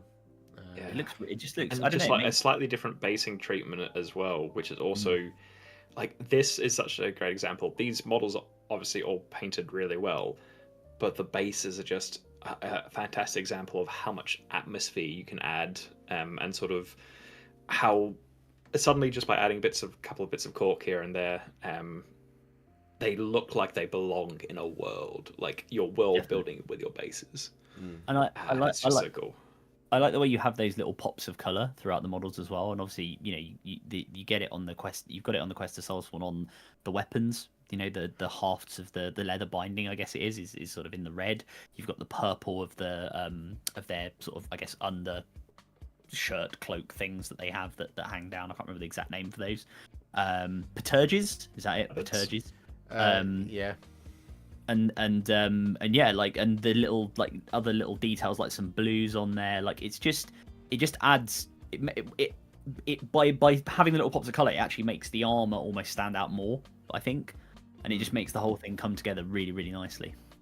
Yeah, definitely lovely stuff. You've got some more. Oh, I mean, I do like a good bit of Sylvaneth. We have. I mean, Durthu is such an incredible model. I know. I do love him so. Good GG, old Durthu. You're giving me inspiration because I need to get this guy painted, so I will take notes from this. Also, like the most like honeyish, like beeswax color. On Dryker. Yeah, on Dryker Hammerdreth. Yeah, I was going to say it's Dryker, isn't it? Yeah, like it totally looks like you've just taken beeswax and put it on the model. It's like it's incredible. It's a perfect color for it. She's doing the Oprah routine. Bees. 100%. That is 100% this model. And again, like the basing here is just lovely and complementary. You've got kind of the forest floor vibe for Durthu, and then like the use of the what looks like almost like a pond's edge on Dryker. Is really, really nice. Spirit of Girthu. Like again, you've got such great storytelling with your bases. I absolutely love to see it. I'm just reading what the chat says. I love both of these guys. They are amongst my favourite models in the Sylvaneth, and only because as well. Just I really love their war scrolls. I like how much of an absolute missile Spirit of Durthu is. And I love how ridiculously overpowered. Durthu alone makes me want to collect Sylvaneth. Just the model. I don't know what his rules does, but just that model makes me want to collect Sylvaneth. Give him the green gladius or whatever it is, and send him on his way, and he'll go and do some damage. Yeah, his sword can be like damage. I think it is damage 5 at its top profile. Anyway, it's just you give him the Greenwood Gladius to get more attacks, and then he gets more attacks as he does other things, and this, that, and the other. You can absolutely just you can stuff him inside a cannon and fire him at something you want dead. And if you don't roll like I did when I used them on Tabletop Tactics, you'll do really well. But if you roll like I did, he'll do nothing, which is a bit sad. He is awesome, and you've done an amazing job, Stoogie. Here, I think the blending on the sword, with the blue to the sort of bluey white is really nice, and again the little pops of gold and orange and stuff on Durthu. I also like the contrasting wood color that you've chosen. Actually looks like heartwood. Like it looks like the inside of a tree is really nice. Yeah, no, I agree. Very much so. Yeah, it's great stuff. Wonderful stuff, Stoogie. Thank you very much. Next up, we have Simon Wilkening with some eradicators. That's a meltering. Very nice. even more melting. These are cool. Is this a custom chapter we've got here? Yeah, I assume this is part of his custom Space Marines. I like it. I like that. I like a couple of custom. Looks like potentially a Grey Knight head on the front one there, maybe. No, that's off of a Or Blade something Guard. similar. Yeah, it's from That a one. Blade Guard. Oh, Blade Guard, of course. Yeah. Yeah. No, Of course. these are really cool. Train in the past. I like the knee pads, Yeah, little pops of colour. I believe these Yeah. are part of his. Do you remember he showed us his like Bretonians inspired Space Marines? Yeah, where they all have their own unique Oh, like of heraldry. course. Yeah. Yeah. Yeah, and Is it- obviously everyone now has their own different colours and heraldry to them as well. Yeah, That's it's nice. it is a really nice way of doing it. On like the way you've done it on these ones in particular, just giving them those little pops of individuality, but they still have the overall scheme to tie them together. I really like it. Yeah. Again, I don't want to see what because it looks like he's got individual heraldry on the shoulder pads as well. yeah. I'd love to see what sort of designs he's got on there. I do agree. Somebody in the chat, sorry, I just caught it, and I don't know who it was, but someone said, I'm just looking back up. Someone said about the guy at the front does almost look a little bit like he's like, am I an Iron Warrior? I don't know. So the Inquisition when he turns up are a bit like, oh, hang on, silver, black, yellow. Oh, reasons to worry. I'm a good guy, honestly. I didn't agree with what they all thought and said. Tarabo, what a Yeah, bitch. yeah, it's fine. My name's Barabbas. Barabbas Dantioch. I'm the Yeah. good guy, honestly. Does he have one more? Yes, he does. We have this Oh, wow. absolute shocker. Like, This is the party orc. yeah. Yeah. When I say And shocker, Yet more people using pink in great ways, and you can see it goes with yellow and those warm colours. Yeah, This is I great love to it. see. yeah. When I say shocker, I don't mean it's terrible. I mean it's like whoa. Yeah. Like Visually Yeah. shocking. yeah, it's visually impactful as well. Yeah. And like you said, we have the pink and the yellow next to each other, which again, Yeah. we didn't know worked until this stream, and yet it does. This guy Yeah, is it really does. This orc rides to battle listening to a top 10 hits of the 80s soundtrack. You know it, an electro wave.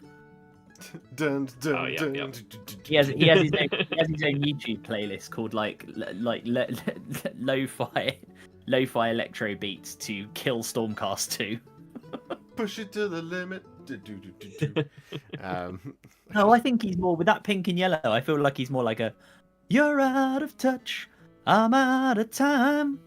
Yeah. But sung by an orc. Yeah, yeah. I'm your I would love this seems kind of like the kind of orc that would they'll be racing into battle almost Mad Max style with big blaring speakers, but instead of heavy rock, it's power ballads. Yeah. Oh, girls just 80s wanna power have ballads. fun. It's rain Hey, war. Hallelujah. I love it. No, I genuinely, I really like this. I think it's a great take on. It's just something you don't normally see.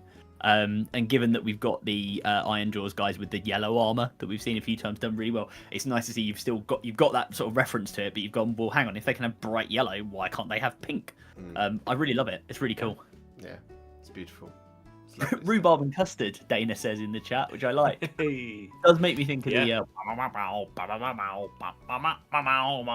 Sorry, it was a very UK cartoon from the 70s or something. Yeah, no, it's great stuff. Thank you, Simon. I'm not sure if it's what you're referring to, but what you're saying just reminded me of Elephants on Parade from Dumbo. No, this is a cartoon about a cat and a Oh, dog that's- called Rhubarb and Custard. Ah, gotcha. Isn't pink the colour that makes orcs invisible? It's purple, I think, canonically. But do you know what? This guy isn't. He doesn't need to be invisible. Ice Phoenix. That's the point. He doesn't need to be invisible. He wants to be seen. He wants to be. When he steps on the scene, he wants you to know he's there, Yeah, and he does. I like it. Right, moving on. James Matthias. Ooh. He's in the chat. Now, he sent me the unbuilt, the unpainted and the painted version, you can see how it really comes together in a custom judiciar. And I have to say, the sword is so much better than the one they supply in the Games Workshop kit. It is. This is an excellent use of some Black Templar bits to do cool stuff. And Black I Templars really just so like characterful. It's so nice. You've absolutely It really is.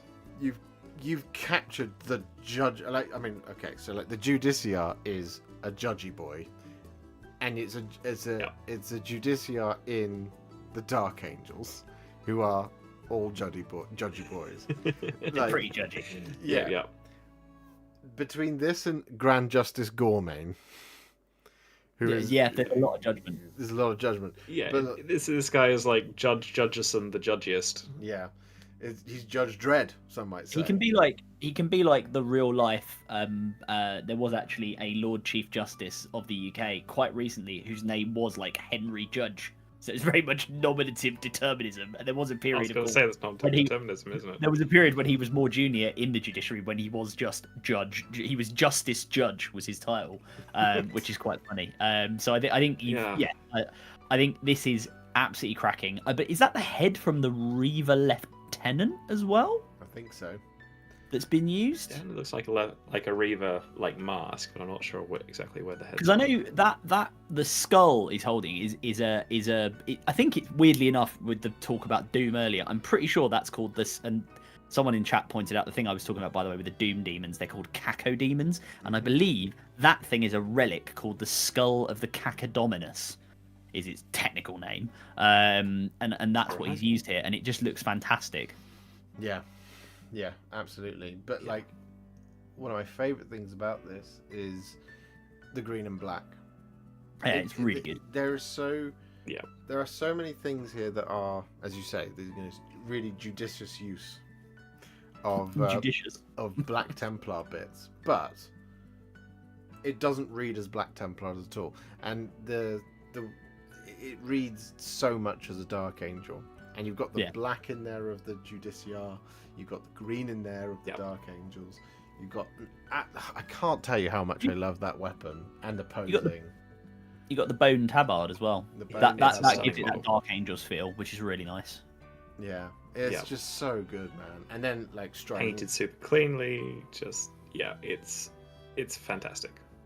Great work all around. When Adam noticed just Josh's pun and everything Josh you've done didn't. to this.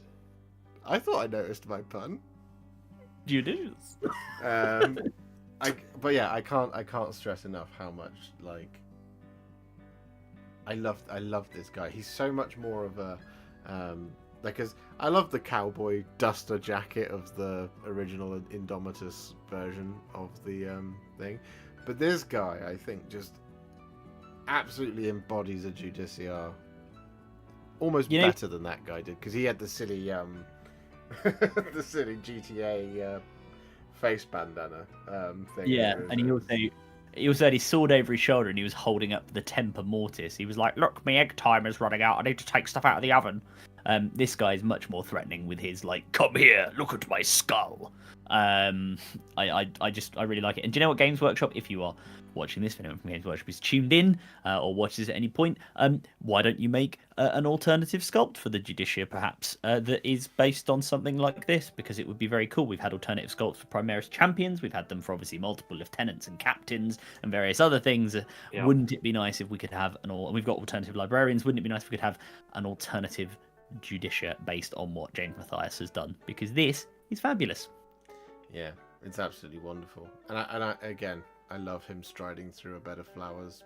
Just so good. So good. It just evokes that kind of poetic warrior nature, especially when it comes to the Dark Angels, the kind of the Knights of Yore. I see. To me, it's almost like I this is all personal opinion, right? So nothing you've said there is wrong, Josh. But to me, it's almost like that's what makes him scarier. Like this is like he's turned the Dark Angels have turned up on this verdant, beautiful world where everybody lives in peace and there's all these sort of nice little feudal villages and everything's so nice, and they are just ruthlessly casting judgment on in this otherwise blue skies and beautiful fields. You've just got this horror unfolding as they hunt down a suspected perhaps member of the Fallen. In my head, that's the sort of story I have playing out, and I think he just looks awesome. Yeah, it's awesome work. Really good stuff, James. He says, "Y'all always make me feel so good about my painting journey." Well, you should feel good about your painting journey because you're doing incredible work. When you're churning stuff out like this, then absolutely.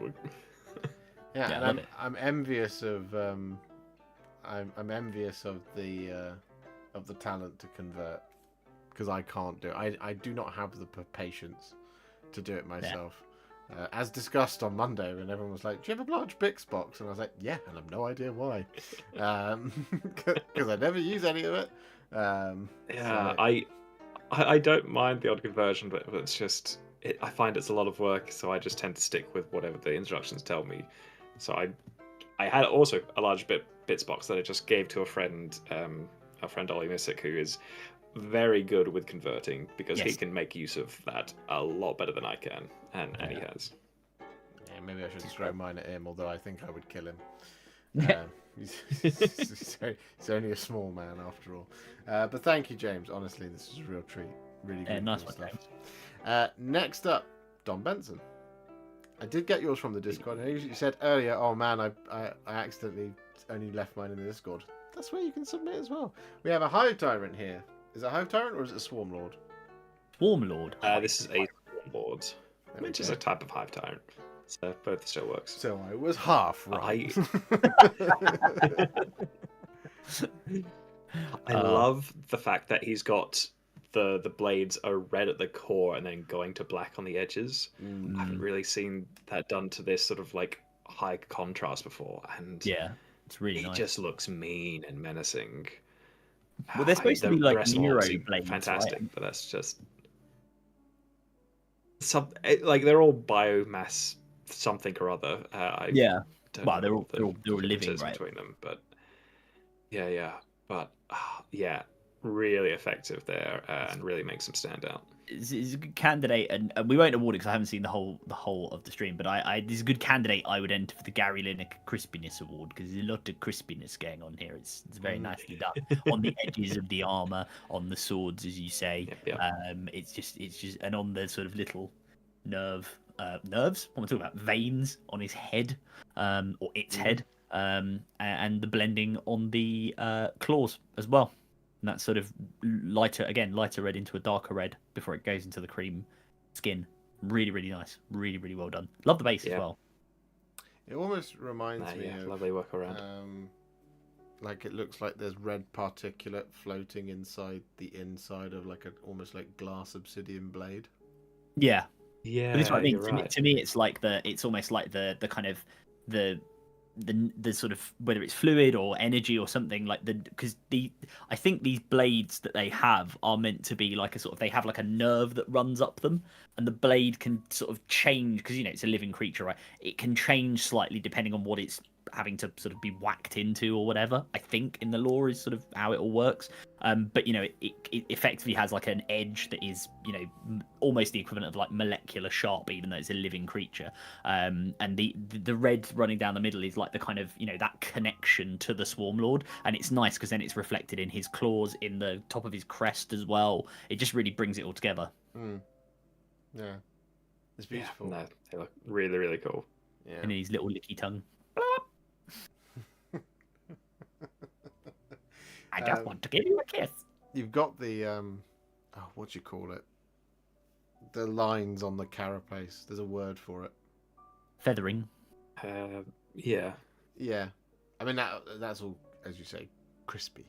It's just very nice. It's a very, very vibrant purple that you're working with there, and it looks really great. But then again, like next to the softness of that classic Leviathan sort of pinky bone flesh, just executed brilliantly. Very nice. A very, very good Swarm Lord. It's definitely not a Hive Tyrant. I don't know who would have thought that. I thought you two were the fans of Tyranids. I don't know why you were talking about Hive Tyrants at the beginning. It's Yeah, clearly what a pair of morons, eh? it's clearly a Swarm Lord. Yeah, God. yeah, totally. Yeah. No, I really like it. It's really well done. Honestly, Dom, you should be very proud of this. And you know, again, Very cool. Peter See says the the, whole arc. striations. I think that is the correct word. Thank you, Peter. they're nice striations. That's a good word. But yeah, no, excellent work, Dom. Thank you very much. Next up, Mr. Biltong Boob. He's got some cans of Coke. Expertly painted. They look just like the real thing. Exactly. Must have used some. No, It's like a sponsor bit when I'm drinking, when I'm painting, or when I'm watching painted models. I like a refreshing Coke. So I was a little bit unclear. So he's actually got a couple of things in here tonight. So he dropped this one in the submission saying he did the Terminators before he read the rules and they're actually really good.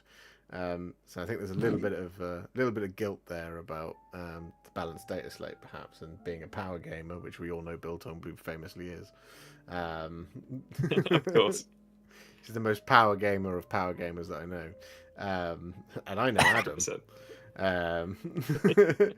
But so he's done. So we got some of his. I mean, we've seen a lot of these Custodes before on the channel, but he does have some more stuff. So apologies if you didn't mean for this to be submitted, Biltong Boob, but it's here anyway. If you're watching, I'm gonna text him and throw some abuse his way for just sending any old nonsense. But yeah, we've seen his gold and purple before, and it looks great. It's a family photo, which is mostly why it's in, because I love family photos. I love the family photo. I am curious as to the great. OG Coke and Coke Zero at the back though. That suggests a mind of two halves, split perhaps, confused by his allegiance to the Emperor on the one hand with his Custodes, and his allegiance to profit on the other with his Praetorian Trading Company. That, or if you have two cans but you only have one of them be full fat, then technically having both of them is half fat. It's half the calories. Isn't that just that little Britain sketch? Yeah. Half the calories you can drink twice as much. Exactly. Exactly that. Totally how that works. It looks absolutely fantastic. But he does have this as well that he submitted today, which is some 3D printed, I think, Talon Rough Riders. But we also have some some Lord of the Rings terrain. Yeah, I'm looking forward to possibly using this on my table. Actually, hopefully, if he can bring it over, because he doesn't live too far away. Yeah. And he's been. I Been will say watching excitedly as he's been building and painting and printing these. Yeah, so those we should say as well, those palisades that you see, the sort of with the Iron Hills dwarfs on them, those are made out of like coffee stirrers. So Sean has been excitedly telling us, just give him full credit, like about his gathering of like spare coffee stirrers and crafting them into this, and it looks really good. He's done a great job. Yeah, they look fantastic. I was saying when he first shared them with us that they almost look like something out of like Baldur's Gate 3 in terms of like the aesthetic from like the Broken Village. But like in the best way, as in like they're a fully realized world. They look like solid and like cemented into a world where they have been broken down, and you can see like the age and the wear on them. But he's also then, as he shows us here with all the models on them, made them very playable for gameplay. Yeah, he doesn't work at Costa, Adam. I can tell you that. No, he's done a great job. And the statues, the kind of I guess sort of pseudo Argonath, which is what they're sort of supposed to be. Those are done really nicely, and I like the contrast, the way he's done them between the kind of the purer, whiter stone of the statue itself versus the kind of more browny stone of the mountainside that they're carved out of. Makes them look like just like they are ancient, aged statues, but you can imagine what they would have looked like in their full glory. Yeah. And then the leopard spotting that he uses on the stone is very nice as well. You're spot on there, Colonel. They are the Victoria miniatures riders. No, Nice. I echo all of that. The Argonath are a bit short, aren't they? Yeah, they're more, they're the mini nath. They were like test sculpt when they were like, Isildur, we're gonna knock up a statue of you. Wait, it's Elendil. Who are the Argonauts? Elendil and is it Isildur? I can't I'm remember. not sure if it's those two or if it's. I'm pretty sure one of other them is old kings. Elendil. But anyway, they they were like, look, we're gonna knock you up a statue. It's gonna be about 300 foot high. So we figure we'll give it a go first at maybe 40 to 60 feet. And he's like, cool. How long do I have to stand here holding this sword? 200 years. Yeah. While I chisel this out of stone, just stand there. I know you've got a kingdom to run, but just like stand there for like 3 days and we'll be good. That's how Arnor fell. Oh, here he is. See, I met he literally at the time we're doing this, he was sending yet more pictures of terrain he's putting together, and I told him to come and get in chat because we're talking about all his stuff. So good work, Sean. You've done a great job here. We were waxing lyrical about your palisades and your Argonath. I bought a Look at thing you of, scratch building terrain. Do you want some more coffee stirrers? Because I've got some here, Mr. Boob. I'll send them. I've got a pack of 100. Chat has determined you were sacked from Costa, Nero, and an independent coffee shop for thievery of coffee stirrers. So abandoned his career so that he could make some terrain after moonlighting in a bunch of coffee shops. It really makes you do what you have to do. I mean, it's just hustling. It's just hustling. People are asking you, Mr. Boob, if you could drop your recipe for the stone of the. Can you share the recipe for the statues on Discord? There you go, Mr. Boob. Yes. If you could do that, that would be lovely. But he has dropped in at the end of his section because we do have to move on because time is a factor. You can go away again now, Sean. See you later, mate. Yeah. See you later, bruv. Yeah, bugger off. Harsh. You're on to me. We are. Mr. P-Man comes at us with an absolutely gorgeous Dark Angel. I like this. Yeah. It's a bit pretty, I mean, isn't the it? blending on this is fantastic. I assume this has to be with an airbrush, I'm guessing. Right? Because these are such lovely soft blends that if they're not with an airbrush, you are an absolute god and madman. Yeah. Either way, it looks incredible. However you've completed this. Yeah. I like the I mean, obviously it's the thing that stands out immediately. I like the red sword. Again, it's like Dark Angels famously have sort of red weapons, which you've obviously done on the plasma pistol. But I like the fact you've also just gone, do you know what? Red sword too. Like the blade almost looks hot as well with the blend up to the end. So it's like charged with energy. Yeah, I love it. What great thing. And the clean bone color on the Aquila is really nice. Yeah, and on the it's like tabard. really soft as well. Like really well blended. Everything else is by brush. Oh, I hate you, Peter. That tabard is so soft. God. How have you done that? God, Peter, why are you so good? How dare you? Just go away already. Stop it! You make me look bad. Okay, so he said green is by airbrush at least, and everything else is brush painted. Yeah. Okay, that makes a little bit more sense. But even then, like if you look at tabard and the like you said the Aquila as well, just like the transitions and blending you've got, it's just immaculate. I'm a big fan of the like wearing on the like leather of the holster as well that you've done. That's really nice. Nice little detail. That makes him stand out. Yeah. He's really nice. He's really nice.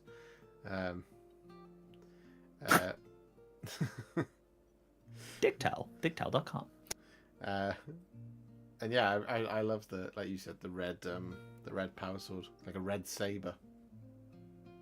Like the whole sword is glowing and emitting energy rather than just part of it. Yeah, he's been cooking. That's what he's been doing. He's been cooking fulls left, right, and centre, and cooking off plasma. And it's just, definitely. It's just everyone's like, bro, cool down. It's like, nah, traitors to slay. I will not be the fallen. A powerful dark angel you shall become. No, I like it. It's pretty good. Yeah, no, it's great stuff. It's really, really nice, buddy. Can you please tell me how you did the tabard? Because it is very, very, very soft, and I like it. I like it a lot. It's very creamy. Looks, you know, looks like the inside of a Kinder Bueno. It does. And in a good way. A little bit. Yeah. Always in a good way. Yeah. Kinder Buenos are great. Inside of an Easter egg. Easter egg? Kinder egg. That's what we get at. Yeah, exactly. It's great. He cut out actual silk and stuck it on. Yeah, but I would believe you, Adam, if you told me that. No, it's really lovely stuff. Running a tight. He's got a mulberry bush in the garden with a little silk farm. Bit of a test for the Dark Angels army that's been waiting for 3 years to be painted. This is a test. Go away, Peter. You've passed with flying colours. Yeah. You just need to. I mean, the good thing if this is mostly airbrushed with the green, then hopefully we'll be able to see more and more of these and not have to wait too long, because these are stunning and I want to see a whole entire army with these. So please. You have passed the test. You shall diminish and pass into the west, and forever remain Peter. Next up. Unfortunately, you're not Galadriel. Next up, Philip Gomez, who's also here, I believe, who's got, I think, 2. But we have a Castellan Crow up first. Very nice. I mean, this is such a nice model. It is, isn't it? It's a beautiful glow up. And it's like, I love it because it still very much looks like a firstborn miniature.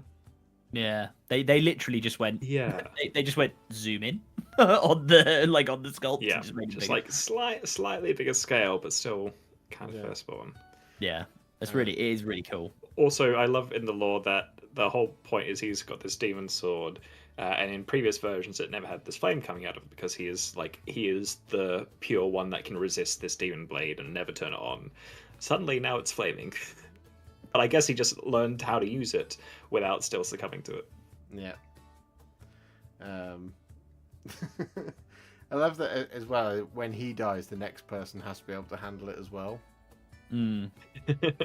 One of you guys has to be able to handle just don't this die. sword. But then imagine, like, if he then got promoted to Grand Master of the chapter, he then has to hand that sword to somebody who's ready. It's like asking Frodo to give up the ring. Yeah. Only Either that, or he just carries it with him. Well, yeah, He's just like, nope, this is my sword. None of you can have it. Yeah, I think Philip, you've done a fab job on this. Like, the more I look at it, the more little details I see as well. And obviously, the Grey Knights, like the Ravenwing and like many Space Marines, frankly, big on being extra. That shoulder pad, stick a book on it, mate. That kind of thing. So I think you've picked all the little details out really nicely, and the gold on the writing as the contrast to the silver armor and is very nice, and the white on the shoulder pad, the helmet, and the bottom of both the banner and the tilting shield is very, very clean, and that's hard to get right. I really like it. Yeah. Abdul asks, quick question: Nighthaunt Gloom you use on Ushoran is contrast or technical? I used the contrast version of it. There is a technical version, which is the one you had from. They're ostensibly the same paint, probably, but I haven't. Obviously, I don't have a spare Ushoran to test it, so I use the one that's in the contrast pot. To answer your question, no, absolutely looks fab. I think you've got another one. Yeah, Star Wars Shatterpoint. Roger. We haven't seen any Shatterpoint for a while, and Philip comes in and crashes in with a beautiful set of Shatterpoint right here. Yeah, these are great. Yeah, these are really nice. I love the 5.8. It's always a joy to see these models, because they're obviously not a range that I'm familiar with. But every time I see them, you just sort of like stare a little bit closer to the screen. But yeah, you've done a wonderful, really just a really clean job here. There's and they all look exactly like they should. Yeah, lovely 501st scheme. Love the little yellow on the B1 battle droid commander, and a bounty hunter named Jango Fett on the end as well, which is really nice. Obi-Wan has found him, and they're using his clones. I really like these. Really, really nice. I've got a very tingly nose. Continue to talk amongst yourselves. Bless you. I also you've done a great job on the robes on Anakin as well, with the dark red and the sort of black over the top, compared to the brown boots. It's just like it's like quite a muted color scheme, but you've picked it out really, really nicely. I also imagine the stripes on both Ahsoka and the the clone trooper are a bit of a nuisance to paint, and honestly, I think you've done a fantastic job because they are nice and clean. Yeah, I completely agree. Anytime when you have to actually free hand a line, it's just like, oh, hang on a sec. Yeah. But these look really clean. Yeah. No, they're really, really well done. Really well done. And, nice to see old Django knocking about again in the galaxy when he's not had his head taken off by Mace Windu. Sorry, spoiler film from like 2000. Spoilers. Or something. Yeah, no. Yeah. Although I must say, I do like that film in particular does stand out to me because it gave me a line that I can use if I visit my friends that have children, which is what Obi-Wan says to Jango Fett when he says, "Your clones are very impressive. You must be very proud of them." So it's always a good one to have in your back pocket. Yep. Yeah. No, it's a really great job, Philip. Honestly, like you said, it's lovely to see that the 501st color scheme on the clone troopers. Despite how it turns out. Yeah. Well, do you know what? It's funny. I saw a reel when I was on the train home today, and it was somebody had the audio from the Star Wars Battlefront 2 game, and they said, me as a 10-year-old playing it, listening to this clone trooper tell this horrific war story, and it's the bit where he does the sort of, the thing I noticed about the rise of the Empire was how quiet it was. And he tells this horrible story about how they got transferred to Coruscant and murdered all the Jedi. And you're just like 10 playing it going, this is really cool. The guy's got like the equivalent of Nam flashbacks and PTSD. Oh man, that was a great game. I might try and find it again. But we must move on. Thank you very much, Philip. So next up we have Looney. And we have some direwolves here. Direwolves? Yes. I think these are very cool. I like you've got them on this like mega base as well, so they're like a little diorama. Yeah, I recently saw a friend doing this with his Death Corps of Krieg. Yeah, Krieg, right? And Aiden put these on like a big base. That's like you put like 10 infantry like on a night base and make a little mini diorama out of it. And you've done a similar thing here, and looks so cool. Plus, all the paint works great. All the different colors. That like red is kind of sickly, almost. It's like almost like it's like dark and like oozing out. Yeah. They look properly rotten. Disgusting in the best way. A good way. Yeah. In a really good way. They look very rotten. I love it. The outlook is dire for these dogs. Oh dear. Good job. Good job. I thought you were going to do something with like Looney and Luna and the moon and Howling at the Moon, but no. The paint job is anything but dire though. They are very, very, very nice. And again, I love the the grey fur around the kind of the neck as the contrast on the blacker skin and fur on the legs. It's just really nice. Just give them that little bit of, because you could have just done them all one colour. Forge Father Volcanistan. These are direwolves. You can buy a box of them for your Soulblight Gravelords armies from Age of Sigmar.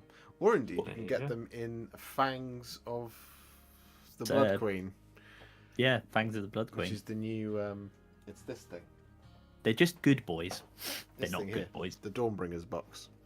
Yeah. It's the new one, which has Sakar, the Fang of New Lamia, 10 direwolves and 3 fell bats. Which makes me laugh, because how do bats fall? They just fly, or do they fall with style? Anyway, the way you've done the eyes as well, like the 3 kind of at the back where you can see the eyes on them. Like the one that's like closest to the camera of those 3 at the back, it almost looks like it's been like when when you catch like animals in a light at night, like with a torch, and you see the glow from the eyes. It looks like that, and that's quite scary actually. It's really, really well done. They evoke quite a few memories of playing the Resident Evil 1 remaster on the GameCube for me. And it's the GameCube? That's a callback.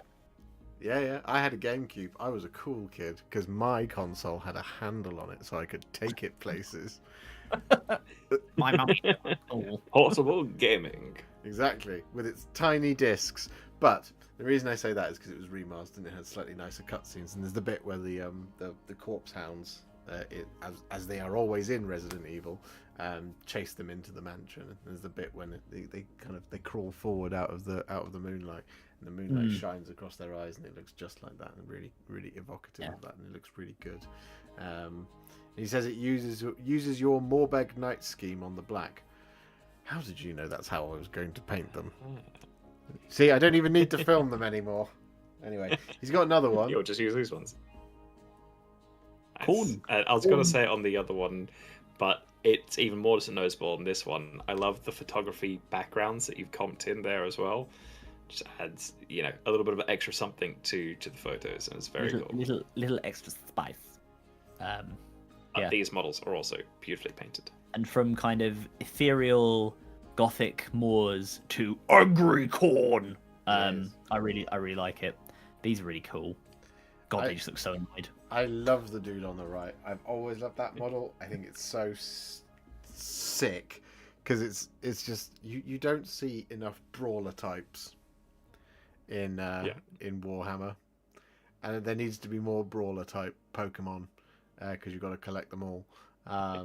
It's just a hench dude with massive dustbin lid hands that he punches you to death with, which is the best. Yeah, like his fist is like as big as someone else's head. It's very Khornate. Crush a man's skull with that. Yeah. Exactly. Yeah, I love the red on the armor because it almost makes it look. And I don't know quite how you've done it. Maybe it's just the way you've taken the photograph. Other than it just being very clean and painted with all the trim, which as we all know can be a nuisance. Like it has that kind of almost. It looks slick. Like it almost has that kind of like it looks like a pool of blood with gold edging on it. I don't know. I'm fumbling my words here, but it just gives it that depth, which I really love. Yeah, it's that thing they 100%. always in the Black Library novels. They describe all of the Khornate stuff when it's wearing red armor. It looks like it looks like they are wearing blood. I love blood. It's got like a richness to the red. You're absolutely right. Blood, blood, and bits of sick. Sick. I love as well the brawler type Pokemon on the right. As we know, Khornate servants don't just like pick up their trophies and wear them. No. Our gentleman on the right has punched out a bison or something. Obviously, an Age of Sigmar appropriate bison size thing. Those horns are enormous that it's wearing, so it's punched out quite a large creature. Just punched it to death. Too angry to live, too angry to die. Just wonderful. It's wonderful stuff. Maybe it's the angle because I don't know the models very well. What is it the guy on the left side is holding? Because from this angle it kind of does look like a mug, like he's holding a pint I think glass. It's a hammer. Oh, okay, yeah, that would make more sense. It's just from this angle it looks like he's got a pint glass, and it actually kind of looks like it does look a little bit like that. The two on the left stand there while Big Hands Barry over there goes in and does a fight down a flat roof pub after the meat raffle. And that to me is very thematic and very Khornate. Me and the squad after a few these days. are just your local pub crew. Yeah, exactly, yeah. POV, me and the squad after the pub. Average Saturday down the den.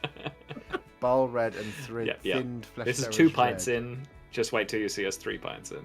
He says it's ball red and then thinned flesh terrors highlighted with Wild Rider and recess shaded very thinned Black Templar. That's lovely. He's done a great job.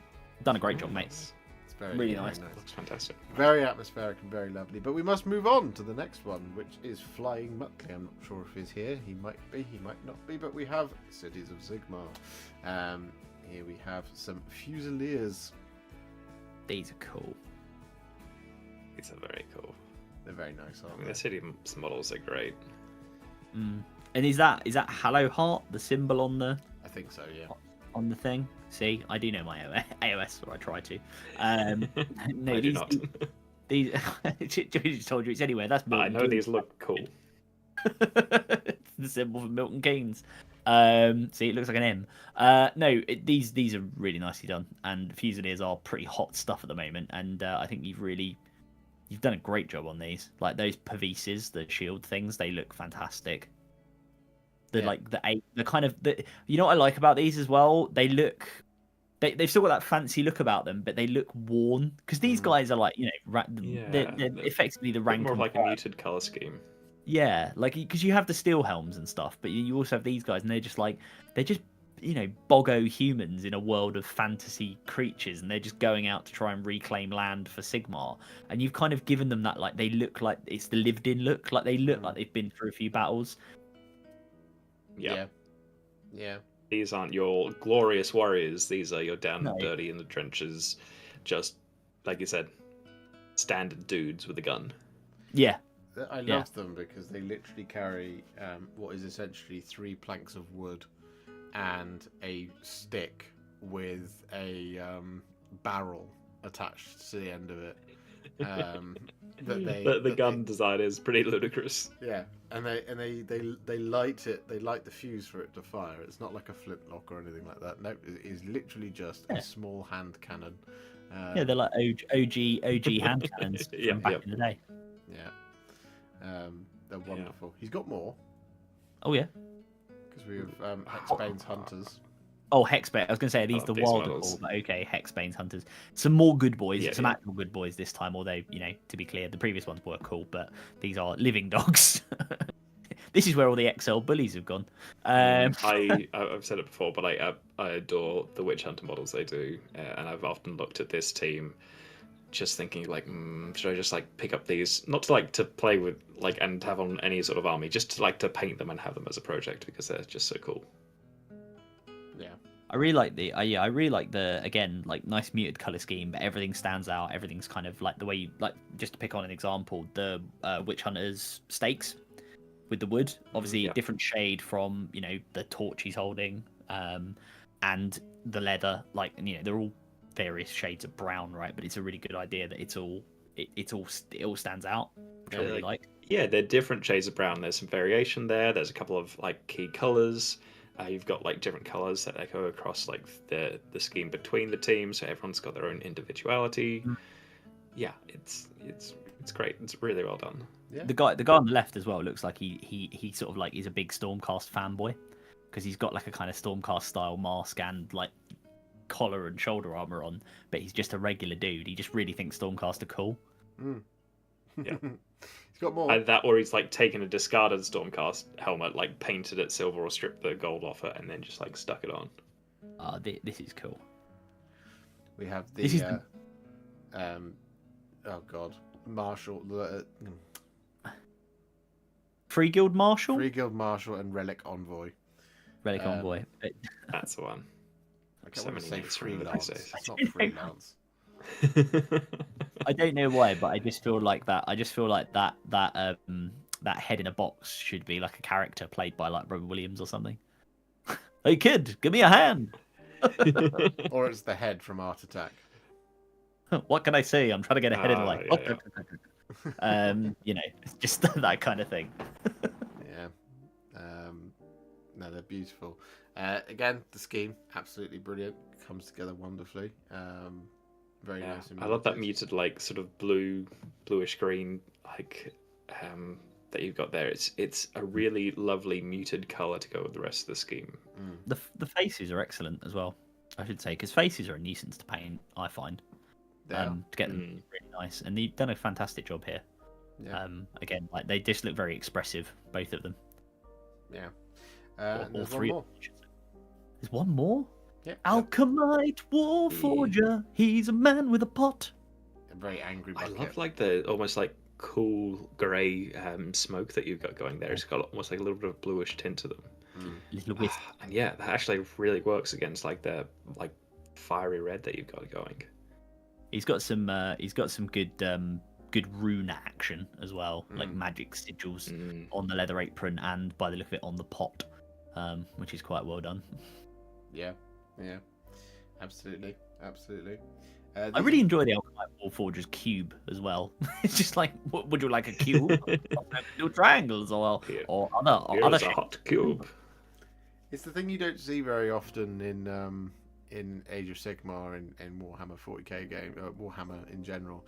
But in D&D, obviously, reagents are a thing. If you don't know, if you're not a wizard or don't know the spell innately, you can cast said spell if you have the reagents and stuff like that. I love the idea that he has these reagents, which are how he casts his powers is throwing hot cubes at things. Hot cube. Not into like the bucket so he can like create the right concoction. He literally just takes a hot cube and chucks it at someone. Yeah. Tell me more about these meat cubes. Down with it.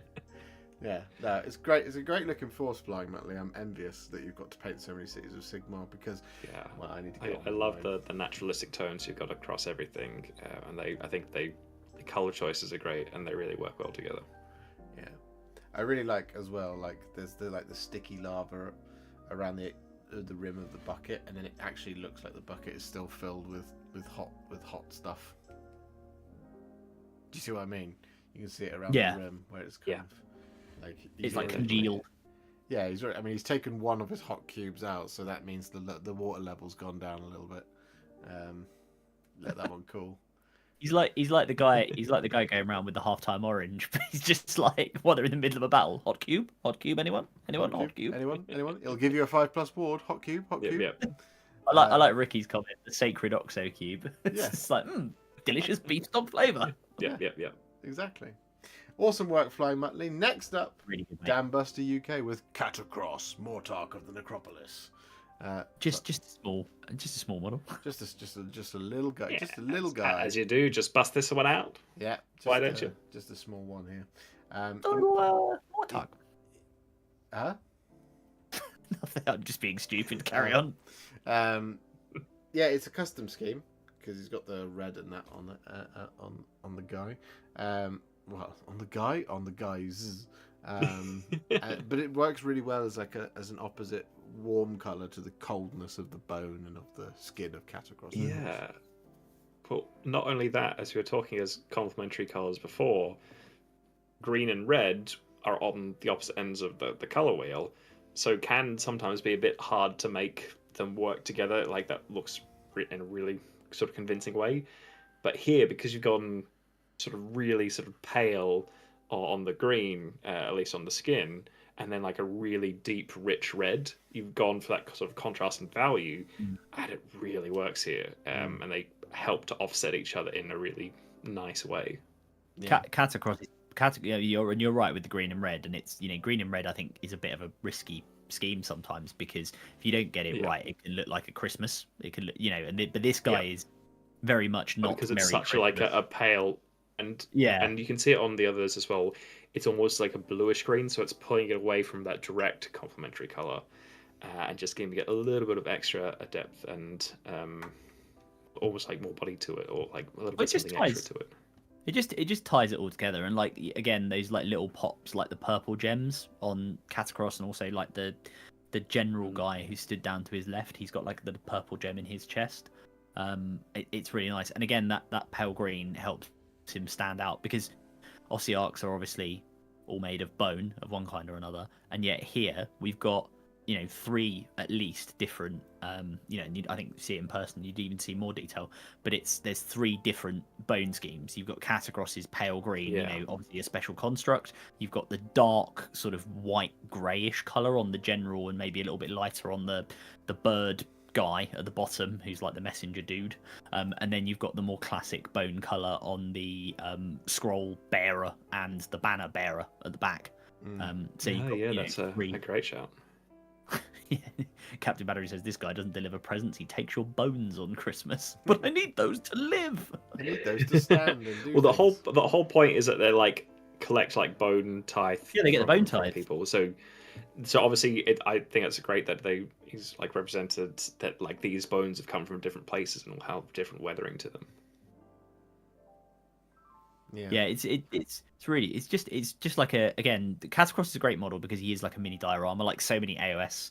Like so many this AOS one much more than any others characters. Yeah, I mean this one much more because it features like 5 guys. They are starting a burger chain. But the way you've done this, Dambuster, I think it really pulls it together. It is really, really well done. Just to say, all those little pieces, like even the green glow writing on the blade that Catacross is holding, just makes him look kind of creepy, like, which is how they should look. I mean, he's the Mortarch of the Necropolis. He's not just like, Dave from round the corner. Yeah. He's got some more because he's got some of these ones whose name Petrifex Necropolis Elite. Stalkers? Oh, Petrifex Elite. Isn't Petrifex Elite one of the sub factions? It probably is. Adam, Google it. I don't know what Look it they're up. called, but I can't remember what they're very cool called. models. To the inside. But again, you've got like a really like pale, sickly green on this to contrast with the really lovely rich red, and then actually the white offsets them really nicely as well, compared to where you had more of a darker sort of a black or like a deep green on the other ones here. Yeah, it just not going with like a really rich green, but going with this more like pale, very cool, almost bluish green. Really works nicely here. I love the weapons as well being done in that, because and I'm looking at the product photography now because I'm just I'm googling as per my instruction. But the weapons they have are like kind of a white, ghostly, fading into black color, and I like the way you've done it with the green here to tie it again together with the army scheme. What are these things called? Adam, you've upset the Daves from around the corner. Sorry, Dave from around the corner. Listen, I have nothing against the Daves from around the corner. My father was a Dave from around the corner, and my middle name is David. So I have nothing against Daves or Davids at all. However, none of us are the Mortarch of the Necropolis, however much we might want to be. That is reserved for Catacross, I'm afraid. Sorry, guys. Your name is fantastic, Adam, because if we take the first letter of your middle name, you become Dadam. I do. But if we take the first letter of your surname, you become Radam. Radam. That's me when I'm on a skateboard. Yeah, exactly. listening to Even Flow.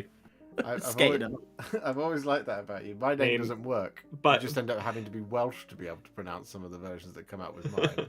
I mean, if you take that same logic with my name, I either become Lichard or Gitchard. Well, if Lichard you joined... kind of works if you're doing D&D, but otherwise not so much. Well, if you joined the Ossiarch Bone Reapers, being Lichard, not so bad. I say I don't actually know what these are. I believe these are actually custom. And Danbuster, if you're in chat, tell us. And people who know Ossiarch Bone Reapers, looking at it, I think they're actually a custom build of the Necropolis Stalker, because the Necropolis Stalkers are the dudes with the 4 arms, right? And I think what Danbuster has done here has taken shields from the, I guess, Mortarch Guard, probably the weapons from the more the flying ghosty looking ones, the Morghasts, they're kind of axes, maybe, I think, I don't know, and then put the heads on, which I think maybe come from the Cavalos, the cavalry. Oh no, it's an alternate sculpt of the Necropolis Stalkers. Oh, okay, fine, So fair enough. 2 different options in here. Immortis Guard, that's what they're called. Right, okay. Well, the GW website's doing a great job of showing me them as not existing, so, It's not like it's, hard to navigate at all. Like, you can totally find exactly what you're looking for with just a single click. Isn't that right? Well, listen, all you people with your alt builds of the Stalkers, right? If you want to make your life more complicated, don't build that. Get a load of random parts from other models in the range, as I've just suggested, and build your own. Yeah, just like follow down that list, being like, oh yeah, this is totally what Adam said to build them from, and then you turn around and you see the kit on a shelf, and you're like, huh. I'm Captain. I'm never wrong. The website is wrong. There's 2 outcomes to a conversation with Adam.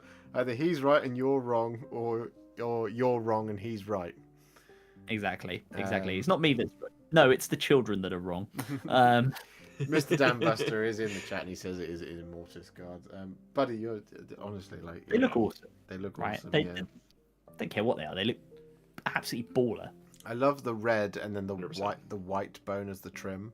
I love that as a combination. And then we know red and bone works. It is a classic, that one. And so to be able to get those 2, because that's the fun thing about what they called Ossiarch Bone Reapers, is that they are they are bony boys, and then their shields have got bony trim. So there's 2 different types of bone that go on there. So whatever your alternate third color is going to be, which is the armor bone color, on bone on bone, has to work with those 2. Yeah. And so to go for like a classic skeletal bone, and then also the other kind of classic skeletal bone that Games Workshop occasionally does, they either do yellow bone or they do white bone.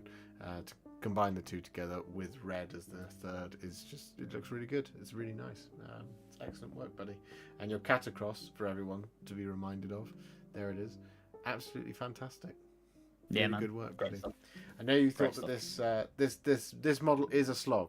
He asked me if this model was a slog. For me, it was a slog too. It was a very long, very long couple of days. It's a squad. It's not even a model. It's a squad, right? Yeah.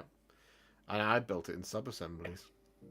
Not the sub-assemblies everybody would expect. For this one, this is like one of the actual ones you would, because it, like you said before, it's a diorama. Yeah, but the thing is, as you say, everyone's going to expect when you say sub-assemblies it to be like fairly sensible. Like, you build most of all the individuals and maybe you leave the banner guy's banner off, or maybe you leave like Catacross's cloak till last or something to fit that on. With Josh, it'll be like, no, he builds Catacross completely except his head.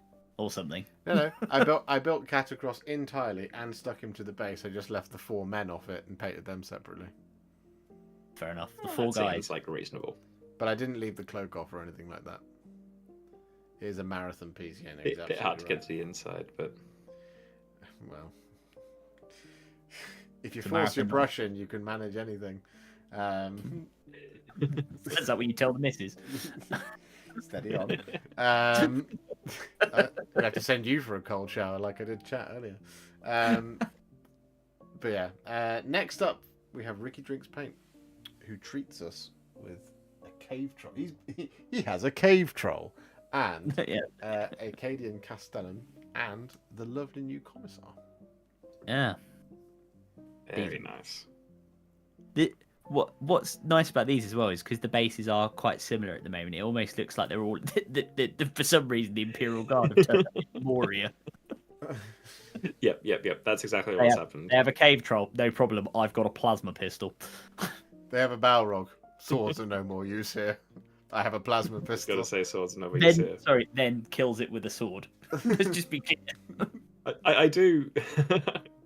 Part of me wants someone to just do like an edit of Lord of the Rings where, Gandalf goes, swords are no more use here, and then Gimli goes, all right, and just runs straight at the Balrog. With an axe, yeah. He's got axes, he doesn't care. Also, let's not forget, Glorfindel took out like 2 of them in single combat with a sword. Yeah, but Glorfindel was a special boy, all right? He's back to this, sorry, because we can talk about this for hours. These are whatever paint you're drinking, keep drinking it, Ricky, because it's working for you, buddy. The armor on the Cadian Castellan is really nicely done. I love that shade of green, and you're highlighting on the contrasting great coat underneath. Looks absolutely clean as all hell. It's really nice. Also, I love the realism that you've got in your colors as well. Like with your color choices, a bit slightly more muted. The way you've weathered them, you've got that little bit on the bottom of the Commissar. Sort of, you can see the cloak has been a bit more worn. Yeah. But the way that you choose colors and apply them just makes them feel realistic and part of the world. And yeah, I think it's great. Yeah, agreed. And yeah, Laura and chat picked up on the weathering as well. The weathering's lovely. Yeah, the weathering on that black coat is really just fantastic. Adam says, I'm envious of that black cloth. I've thrown models away for attempting that. I hear you, man. It's not easy to do, and it's really, really difficult. And it looks very, very, very good. Very effective, very in-universe. Just brilliantly executed. Or even like the subtle differences like on the metal like chest plate there as well. There's just like subtle different tones of like either silver or like slightly more goldish as well, but they all just like work really well together, and because there's that weathering and that whole like wash over the top, it just kind of looks like one thing. Yeah, I love that in like a really good way. I love this. The new sculpt of the Commissar is fantastic, and I think Ricky's done a brilliant job here. I particularly love that with that red, the way that he's got the red on the helmet, which I think is the scheme. It does make him look a bit like M. Bison from the Street Fighter, and particularly the movie version of him from like the 90s Street Fighter movie. Yeah, I can see that. The day M. Bison came to your village was the most important day of your life, but for me, it was just a Tuesday. Like, oh, it's fantastic. It's not that bad on the troll belly. I think it looks good. Was that? He says, "Thank you, everyone. Excuse the troll belly. I dropped him and eat chips real bad because real patchy job." The way you've written that troll sentence, looks Ricky, great. it makes it sound like you ate the chips real bad. Because let me tell you, the troll is fantastic. You might have been putting chips in your ears, but the troll looks really, really good. And you know what? Yeah, Again, like love a classic cave troll. it's an older sculpt. You can tell looking at it, like when you see it alongside these brand new ones. But do you know what? It still looks good, and you've done a fantastic job making him look Very like the one nostalgic as from well. the film. Yeah. No, he looks like Yeah. the one from the film, and absolutely. Who I doesn't always love a cave troll? that spear would have skewered a wild boar. I always wanted a troll with a spear, and I never got one. I literally have just started painting up my cave troll, but it is the new plastic one, which, while I prefer plastics to metal, the metal cave trolls just look so much better than the plastics. There you go. But yeah, no, 3 brilliantly executed miniatures, Ricky. Honestly, he's our resident Middle Earth expert. He's submitted so much of it, and it's just my favourite. So keep on keeping on. It's great. Yeah, man. I will be doing a large amount of Middle Well, Earth it's soon. helped me and helped inspire me, and I've now started on my own Moria, which I had sitting there, but having been bombarded with these Moria month after month, I'm just like, yeah, it's time. It's time for me to get started on them. So thank you, Ricky. Absolutely. Yeah, man.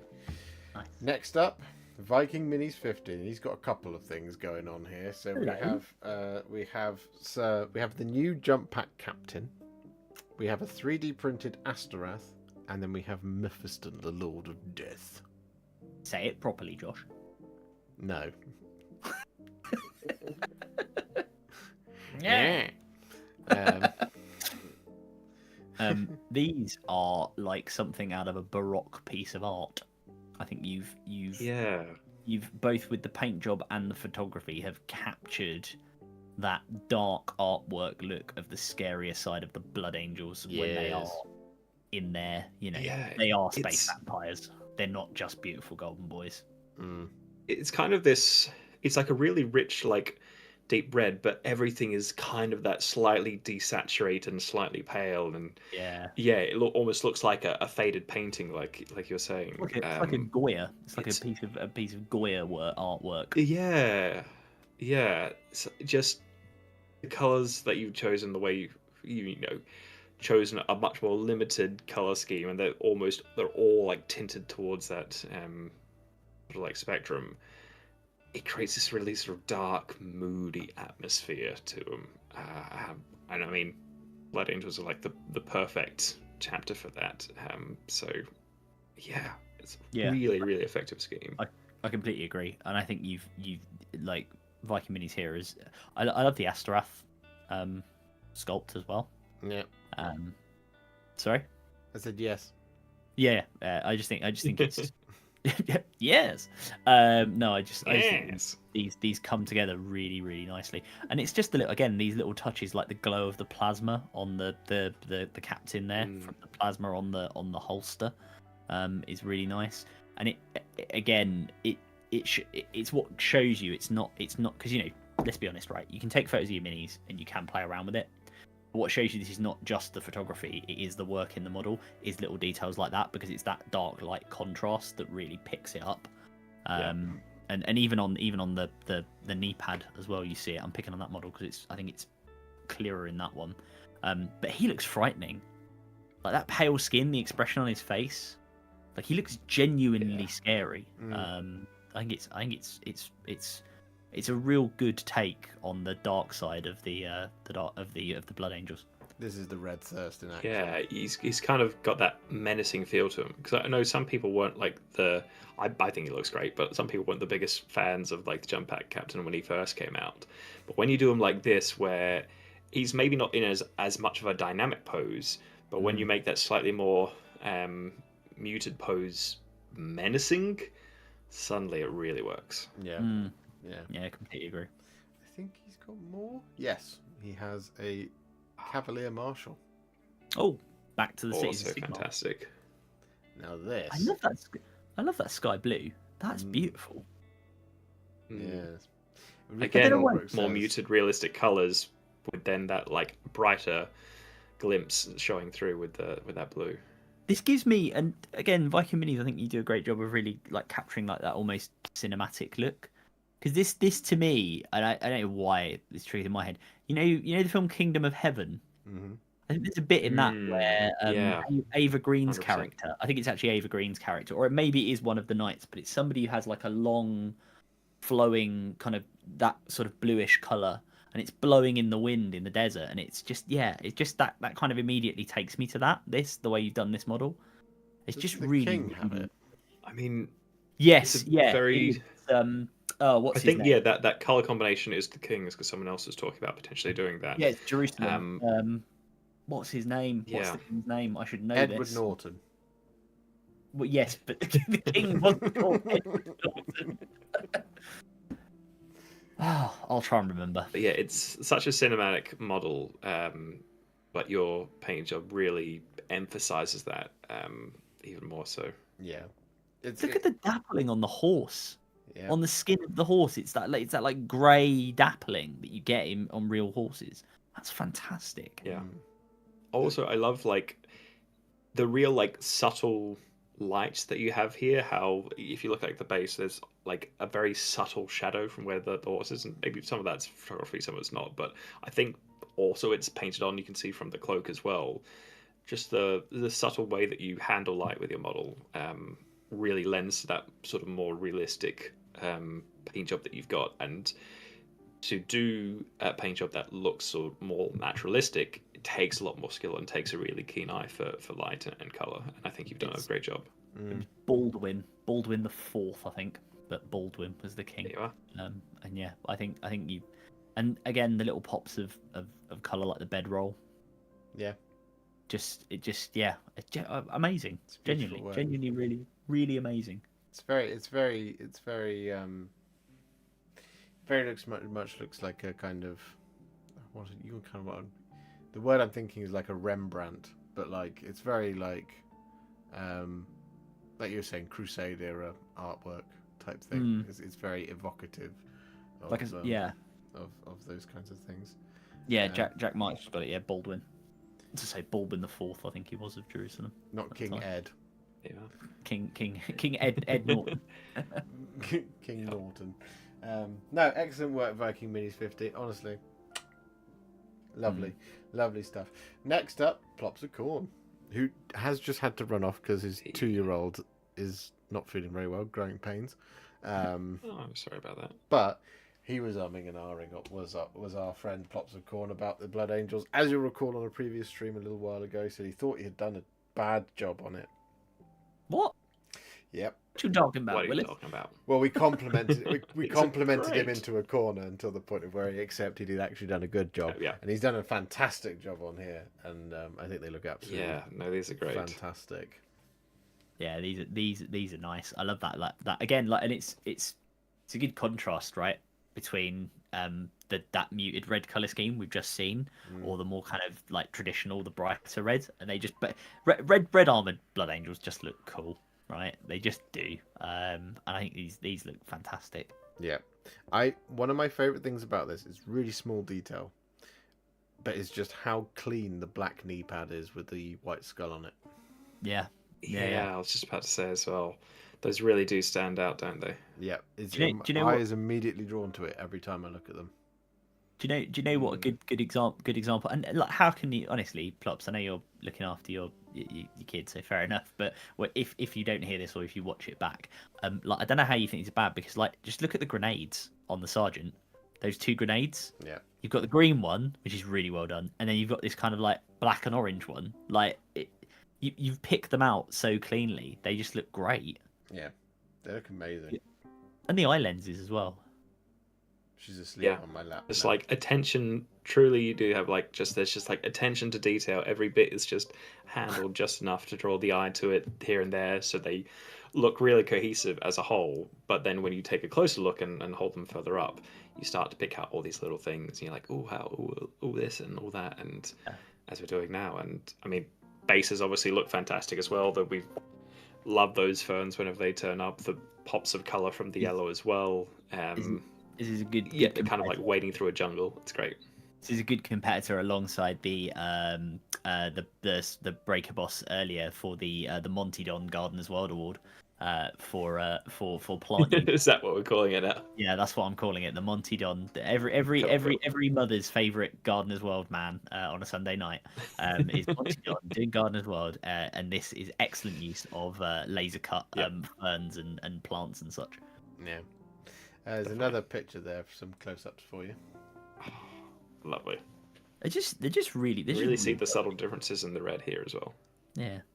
Look at the little blood drop like icon. I mean, not icon, but like what do you call it? Like jewelry almost on the shoulder pad of the guy. Pendant. That's the word I'm looking for. That I'm clearly too tired to remember. That's like it. You know, again, it looks like it's filled with. Much the same as those Swarmlord blades earlier. It looks like it's actually like filled with a little vial of blood, which I really like. I think they are. I think that is what they carry. They carry around. Yeah, no, it is. Yeah. But I think Plopsicorn's done a fantastic job here on these. I also like the kind of weathering on the end of the bolt carbines. It creates a lovely transition between the black and the silver. It's really nice. Do you see it on here on the side? Really nicely done. Yeah.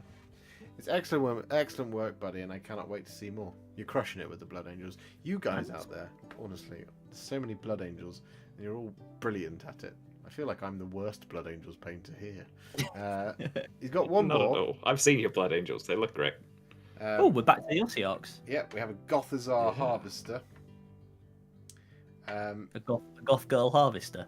Yeah, no, that's something else. That's something slightly more terrifying. Yeah, I mean, that sort of like bloody pit on his back just looks gruesome in the most, well done because it looks disgusting. He also, I love the way with the pose and the open jaw. I don't know why, but I just imagine that this thing has like I know it probably just makes screeching noises, but it has the voice of like Macho Man Randy Savage, because it's kind of pointing its arm out in a challenge with those big like gauntlet things on the end of it, and it's the bit from the original Spider-Man movie where he's like, "You're going nowhere. I got you for 3 minutes." It's just like it's that, but as a giant horrible bone creature. But not the line after it because that's offensive. Yeah, no, I'm not saying that. Yeah, no, it's great. I mean, I love the bloodied mess that's in the basket. I've never seen that done that way. I think you see a lot of it is done as like white bone and stuff like that, or indeed as kind of like a spectral bone. But like honestly, man, it's a really nice touch on it. It makes it look. The tithe has been collected by any means possible. The flesh eater courts are looking at that going. That's just a mobile buffet. Yeah. Ooh, lunch. Oh, you brought the lunch tray. Yep. It's great. It's really, really nice. Ossiarch Like desert base as well. Yeah, the base is great. Like the kind of miniature sand dunes in it. It's just really nicely put together, laid out in terms of I assume a form of texture paint. Could be completely wrong. But yeah, it just works. This miniature just works. Everything that you've got going on there, and having the basket of bloodied bits actually breaks up the miniature in a really nice way. It provides again an extra color on does. This is what Ossiarch Bone Reapers, and again we saw it with the previous example as well. This is where they look particularly good, because I think you do see a lot of examples sometimes where people just do, apart from the armor and the banner, people just do them as being like, as you said, it's like, oh, it's a load more bones. Yeah. Cool. And it just kind of looks a bit samey. It's bone upon bone upon bone, so how do you differentiate?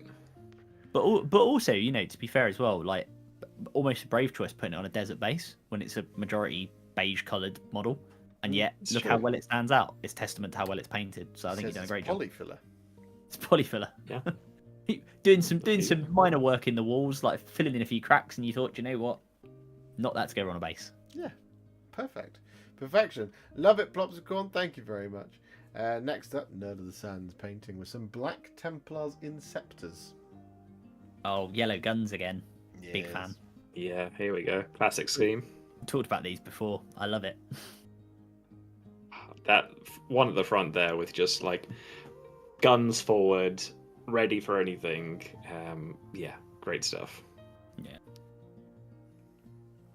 I really like the red as well on the sergeant. Mm.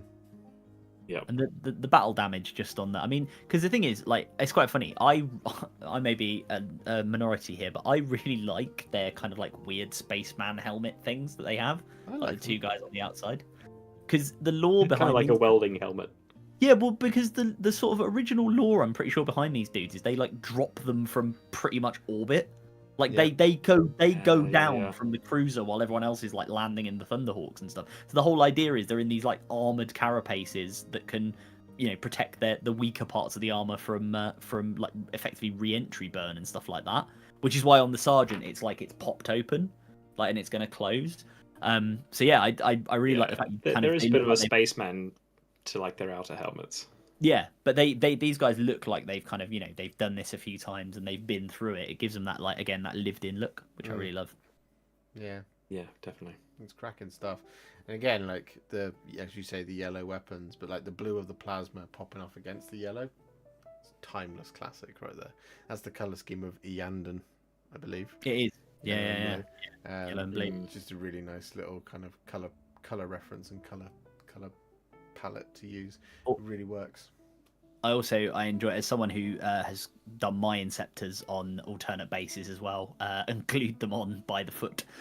Good alternate bases to those, you know, slightly horrible flight stands, which are a bit of a nuisance to work with on these guys.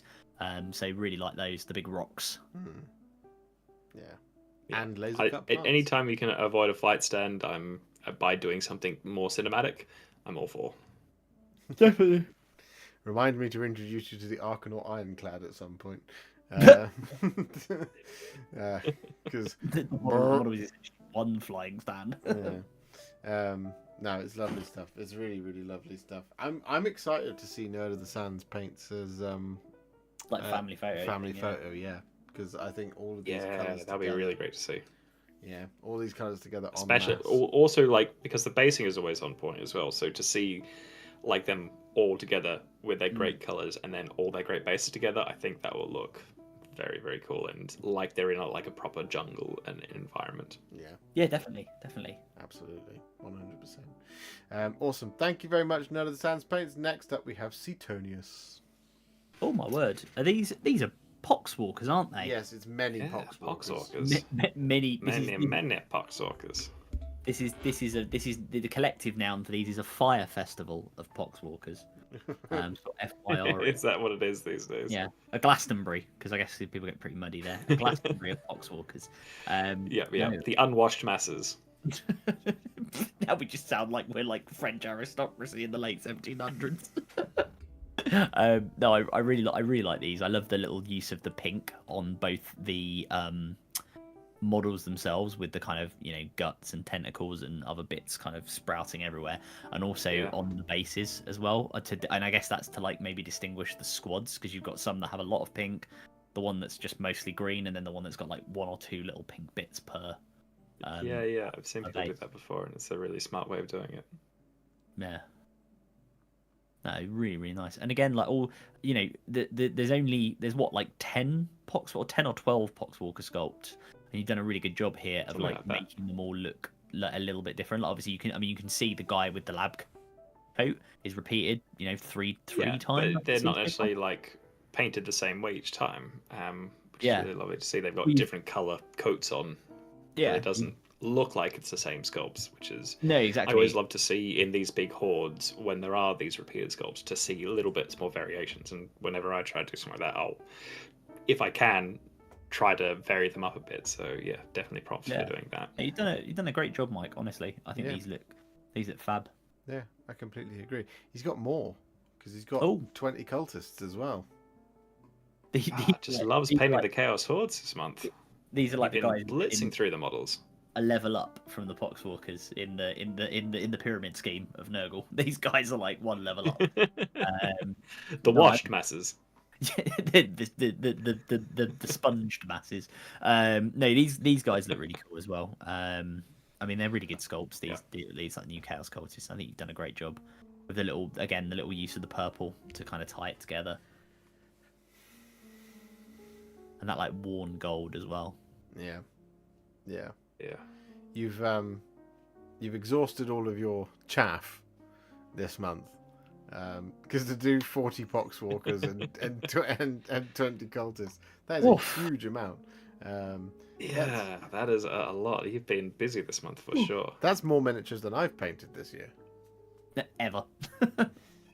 Well, not ever. Yeah. But definitely more than I've ever painted for Nurgle. 100%. Like, I think they're great. It's a big fan of the bases being alive with the foliage. I completely agree, Longhorn. Yep.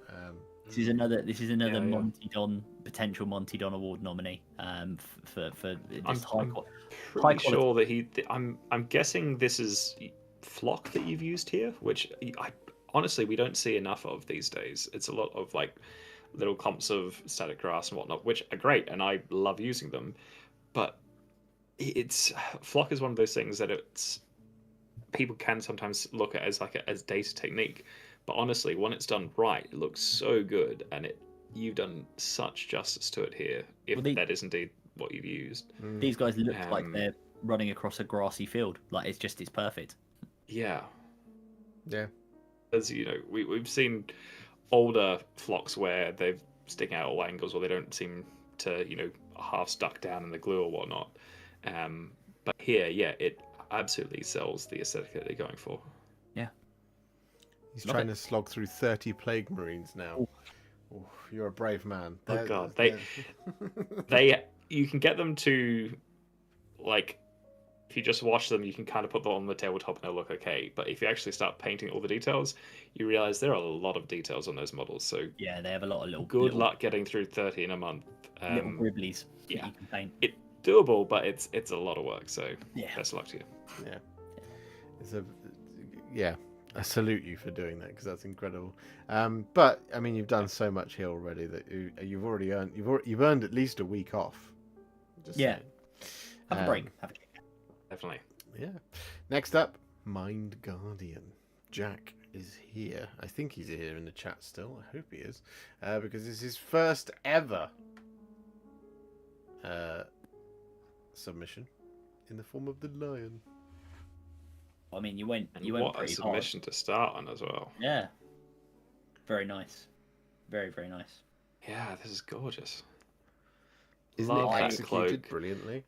It is executed really it just really is. Like, I'm looking at each detail individually, and it's just all executed really, really well, from like the lion skin to the cloak to the like what he's like stepping on for the basing to like helmet, the armor, the sort of the gold trim. Like, everything is just individually done really well, that when you put it all together, it's just something special. I really like the use of the green for the logo on the chest plate, the pauldron, and also on the back of the power pack. Yeah, really nice. That's a lovely little touch. And also the little, because I think when most people, including myself actually, when I painted the helmet on the lion, that's in my case held by the Watcher in the Dark, I did the wings on the helmet. I just did the whole thing as red, but this little touch with the silver on the kind of where the feathers join, that's really good. I really, really like that. Yeah, it just makes it seem like just a touch more ornate. Yeah, that cloak's lovely as well. Yeah, the cloak's really impressive. And the lion pelt as well. The lion pelt's lovely. It's so naturalistic. Yeah, as is the cloak. The whole thing is it really comes together. It's got that really kind of it's a much different kind of texture to the rest of the miniature. You've got a lot of hard details, obviously, in the form of his armor and the trim and the sword and this, that, and the other. There's a lot of angles to him because it's more kind of antique, his suit of armor. But then you've got the real kind of soft suppleness in the lion pelt and in the cloak, which is just extraordinarily well executed. Yeah, completely agree. 100%. Yeah, it's excellent work, and not a bad way to kick off your Tale of Many Warhipsters career. Wait, what a waste. Yeah, keep them coming. Wanted to look like the Heresy Lion scheme. There you go. Well, Brilliant. you've smashed it, honestly. Yeah, I completely agree. Wonderful stuff. Thank you very much. Next up, we have Fabian Wildschutz. I hope that's how you say it. With some Necrons. We have the Plasmancer, the Scorpec Lord, the Canoptic Reanimator, and the Murder Buckets. Yes. Everyone's favourite crypto thralls. They are murder buckets, aren't they? But yeah, I mean, this is a great scheme. We've seen him do it many times before. Love the work on the blades, love the glowing. I have to say, love the extra step up for the close-up photography as well. Very much appreciated. And the different angles. Yeah, these look fantastic, as they always do. Yeah, again, nice and atmospheric. The like the contrast between the Tesseract glow in the kind of, glowing orbs and gubbins that are on the various Necron models, and then those blades is really nice. That's lovely the way you've done those. And yeah, good contrasting as well between the mix up of the sort of Zarakhan gold and the more sort of like the almost like Iron Warriors, quite dark metal on them. Gives them that like sense of age, which Necrons should have probably. Given they're millions of years old. So yeah, the sinister green glow from all their it's little creepy, bits and pieces that they've got going. Yeah, it makes them look suitably creepy, and I really like that. Yeah, the gradients on the weapons are just another level. Gradients are fantastic. 100%. Wish I could do that. Yeah, they're great. really, really well done. Yeah, it's really, really good, especially on the Plasmancer. Yeah, because that is not a big blade. Like No. It's very impressive on the Scorpec Lord. But And they've got and it goes to a very sharp, like from bright, almost white, down to then that green, and then to the black, and then the opposite on the other side as well. But on the Plasmancer, especially, those highlights, color transitions, are just really crisp and sharp. They are lovely. Yeah, Lineker-esque, one might say. Candidate for the Crispy Award, absolutely. Excellent work, excellent Definitely. Necrons, excellent Necrons. Next up, Alaric, who I believe was also in the chat somewhere. This was another one of the instances where I had to do a double take, make sure that you hadn't stolen my miniatures. Yep, very much so. Because they look amazing. Gossamid Archers. Yeah, Gossamids. Really, again, really lovely. Yeah, these for me are. They kind of have like a Fey kind of aesthetic to me, but the dark side of Fey, where you have the like color transition between the blue and the green to sell that sort of like Fey otherworldly aspect, but they're that sort of like dark pink reddish color that just makes them a little bit more menacing than you had hoped for. Like if you were to encounter them on the battlefield, you're like, oh, there's like some fairy Fey creatures. Oh, these are not something that I want to tangle with. Yeah, that is a really good description of them as being very Fey. I like that a lot. And I think Alaric's done a great job of as you say, of capturing that here. I love the obviously the transitions on the pink for the wings, and the kind of spirits of the archers is very good, but I also really like the greeny blue on the weapons. Yeah, I think it's nice to have that complete contrast on them. They are wonderful. He's got more as well. We have some. He said these are Vargeists. They're not Crypt Flares. Yep. No. Okay. they look fairly like Crypt Flares, but I guess you can. Yeah, they're just more of a pale Vargeist then. Yeah. And I mean, lovely contrast between the red and the pale. They are either Morsar Guard or Ishlayan Guard, and I don't know which version is. I don't know how you tell them apart. I think these might be Ishlayan because I think the other ones have spears. But Alaric is very much a man after my own heart, in the sense that I've like painted random selections of Sylvaneth, Idoneth, and I've actually got some FEC as well. So very much just paint the ones that you like that look really cool. Do a bit of everything. Yeah, exactly. And you know what? Fantastic job on all of these. Again, the skin transitions on the Vargeists, I won't call them crypt players, are really nice. And also again on like doing the eels in purple, is really good. On The water and sand bases as well look great too. Yeah. Yeah. No, really cool. Really cool. And obviously the Grot Mesquits as well. Yes. The new the new Crimbo. Doesn't have a big squig and goblins. Big squig. Yeah. Are we going to get to the is point great. one day where you'll be able to field a Christmas army of grots? Probably. A small army maybe, but yeah, there's got to be at some point they'll do something. Combat patrol. Maybe they'll do like a whole rather than like one special model, they'll do like a whole like team of models, like building stuff together or whatnot. I'm fully anticipating them releasing a unit of 10 Christmas grots. Yeah, 100%. And then grot tanks being released as sleighs. Mm. And just really like, Yeah. okay, that's what we're doing. I've seen people doing Christmas themed armies in various different systems, so someone out there has to have a Christmas themed orc or goblin army. For sure. Must do. Yeah, somebody does. Yeah. Yeah, it's just again like little details on these guys. The conch, like the shell horn that the Ishleyan guards got, and the way you've done the armor as well. Yeah. That kind of like bluey silver, which is how I tried to do my Idoneth, and not as well done as these, to be honest. But these are lovely, really good. Yeah, they're great. They really are. It's a lovely color set. My daughter's elf tends to bring the Christmas models. Well, there you go. Yeah, no, really great work. And I also really like those knot flayers because they're fantastic.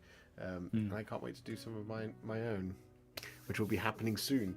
You've already beat me to the punch though, so you know how to paint them. So you don't need a video from me. Maybe nobody does. Maybe we're done with Flesh Eater Courts videos. Who knows? But yeah, excellent stuff. Next up, Parabola with the Ionis Cryptball. Another big lad, and I mean, it's just such a lovely model, and obviously really well done here. The transitions on the wings are great. The armor, yeah, just fantastic. Love to see it. Yeah, really good. That red color on what's his name? This like dragon? I always forget. Thorak or something like that. Thorak, yeah, Thorak, the angry old dragon. It's just really nice. Again, very naturalistic, but as naturalistic as you can get on a fantasy creature. But yeah, it looks like scale. If dragons were real. Yeah, if dragons were real, this is pretty much what they'd look like. This would be the lad on the Welsh flag. Yeah. So yeah, no, I really like it, and the way you've got the contrast between the red of Thorak, obviously the gold armor, the black and bone color on Ionis Cryptborn himself, and then that pure white on the inside of the cloak with the purple on the outside. Very nice, very clean, lovely. Cameron says he's got to say goodnight now. I hope you all enjoy my submissions this time. Good night, sister. I can't remember where yours is, I'm afraid. I would scroll through quickly now, but that'll spoil the surprise for everybody else. But they're not far away. But good night, my friend. Thank you for hanging out tonight. Cheers for joining us. I'm a big fan of dragons, of course, and I think he's done an excellent job. It's never come up, has it? It's very rare. No, I wouldn't have expected that. No, right? I don't give off that dragon vibe. But Yeah. I'm a big fan of this. I mean, I love this model, right? And so far I've only ever seen it executed wonderfully by everybody who's got it, which I think is testament to how good the kit is and how easy it is to paint as well. And just looks very, especially very with nice. contrast as well. Yeah. It's just beautifully done. It's really beautifully done. Really nice. Yeah. Good basing as well on that like aged piece of masonry. Yeah. Excellent stuff. Really well done. Next up, teeny tiny victories. With a teeny tiny Cthulhu. Yeah, With the teeny tiny model. Said it was our first attempt For at something OSL. so small, it has got such great color definition and transitions on it, I have to say. Yeah, I when I opened up this picture, I immediately thought of Abe's Odyssey, and I don't know why. Yeah, I see what you mean. It's really, really, really good. It's really, really good. He's very much got a kind of like a "I'm the darkness" type sort of vibe going on, like trying to be threatening whilst 3 foot tall. Yeah. Well, I have to say, like the brightness and like the difference in values that you can get on the different colors you've used, like that yellow is really bright.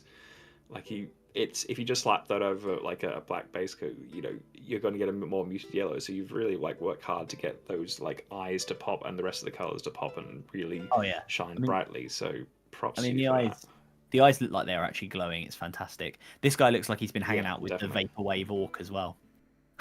They've been down the a little bit, yeah. Yep, classic. Yeah. Good night, Tales from the Moustache.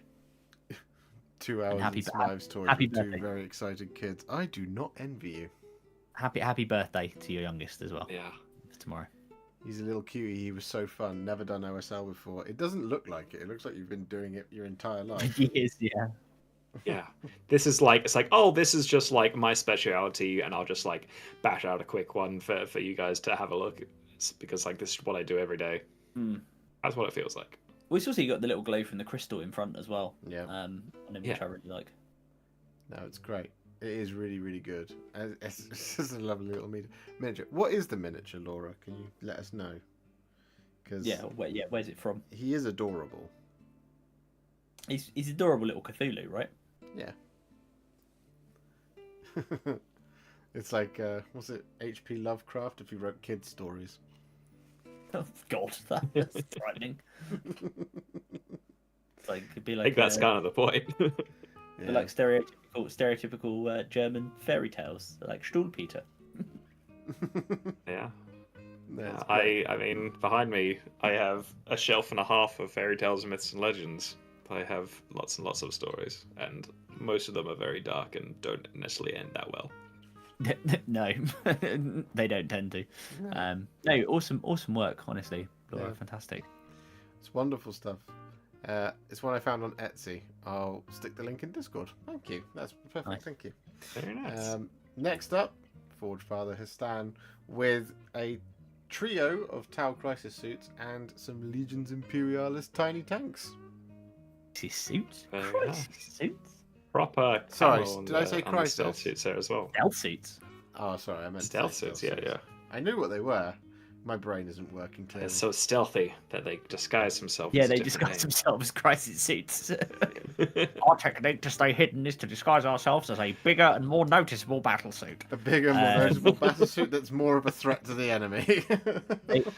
I do like their although I mean Adam's comment about a metallic zebra is accurate, but also this is very like, to me this is like very World War I battleship camouflage. Yeah. Like this can no longer be seen by enemy ships up to 30 kilometers away. Yeah, I can see that. I really like it, and again the little pops of red on them is lovely. Yeah, just something to sort of break it up so visually for us we can see and identify different parts of it. Makes it a bit of an easier to read, because otherwise the camouflage is too good and it's going to be like which part is which. I don't see any models. And I like that underneath the armor. Where are the models? And I like that underneath you've got the more solid black as well. So even though you've got this great camouflage scheme over there, you've still identified different parts of models to paint in different schemes. So it's still an easily readable model for us. Yeah, and I don't know what your basing scheme is like, Forge Father. But my suggestion would be to put these, have like some sort of pop of color on the base, because I can see, because they are so genuinely so well painted on like a tabletop with some sort of stony terrain. You will lose them. I could very easily see you just putting them somewhere and then just forgetting about them for the rest of the game. But if your opponent wants to be a bit gamey, they'll just be like, "Oh well, he hasn't moved his stealth suits in 3 turns." Yeah, no, it's really cool, and also obviously, you know, a bit of Legions Imperialis there as well, with the Tiny tanks. Yeah, teeny tiny tanks. What are these tanks for ants? Hop in. No, I really like them. I really like the kind of metallic and red scheme you've done. It's the Dusk Raiders, isn't it? Yes, of course, yeah. Keep forgetting bloody Dusk Raiders. Proto Death Guard or pre-Death Guard. Yes. Captain Mannering's just going for the rogue choice. Nah, man, just put them on grey rocks.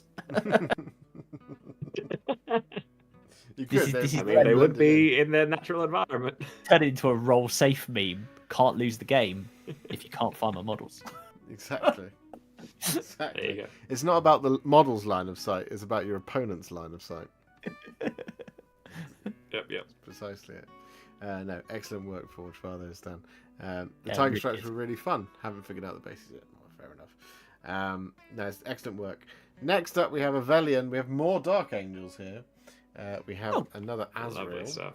Another Azrael. We have some Nice. Stern Guard. We have the Reaver Lieutenant, and we have a Primaris Librarian. I like. Lovely. I mean, I love this really stark scheme that you've got here with the black and the red and the bone. It just, I know Heresy it's games, just isn't it? such a classic scheme with the heresy scheme, but to see it on these newer models, it really still works. It's just such a good color combination. Yeah, it is really nice. I get why they're green, right, in 40k. I understand, because in 40k you can't have black Dark Angels, black Iron Hands, and black Raven Guard as 3 out of the 9 main Loyalist chapters. Yeah, just becomes they're just really, Spider-Man. really sad and Yeah. come out of my room when I'm ready. It just becomes Like, that Spider-Man meme, you know, where they're all pointing at each other. It's just them 3, and then like the Black Legion, and Death Watch, just all stood there. Yeah. Yep. The Heresy Dark Angel scheme is gorgeous, isn't it? It is really nice. It really is. And It's Avelian's something like sinister to it. yeah, and Avelian's done a great job here, I think, of kind of really picking that out. Yeah. And that Azrael just looks fantastic in the. He does. He does look baller. in this scheme. Yeah, and again, it's just a slightly different color for like the robes on that one, so it stands out a little bit more. I do like having like your characters just slightly different colors or have a different element to them to make them visually stand out, so your eye is immediately drawn to them when they're standing in your big family photo. I think that's really a smart choice. Yeah. Yeah, I think he's got another one. Oh yeah. Yeah, some Tomb Kings. Yeah, We've gone back to the old world. Some Tomb it's King. the old world.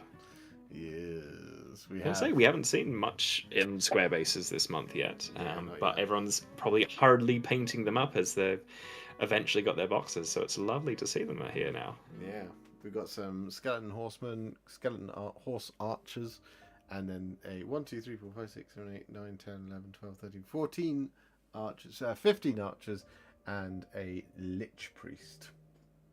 I believe. I think Nice. that's the classic lich priest as well. Isn't that? Yeah. Is that the Lich Priest, or is that not Neferata? Wait, is it Neferata? No, not Neferata. She was. Oh, okay. No, I don't think so. I'm not sure. But I do know that these are some very old sculpts, as a friend of mine told me that I think he said the skeleton horsemen were from 1987 or something like that, and were one of the first 1992, I kits, believe. plastic 2. Got it. But were one of like, you know, amongst some of the first kits that they produced, and are like from. I mean, they still look very, very cool, but I've heard that putting them together takes a little bit of an adjustment, as you guys were saying the other night. Khalida. Yeah. Yeah, Khalida. Not DJ Khaled. DJ Khalida. Another one. Another. All we do is win. Another Tomb King. I was sort of looking at him and I just went, yeah, Neff's cousin. Like he's talking about somebody at family reunions. Like, God, who's that?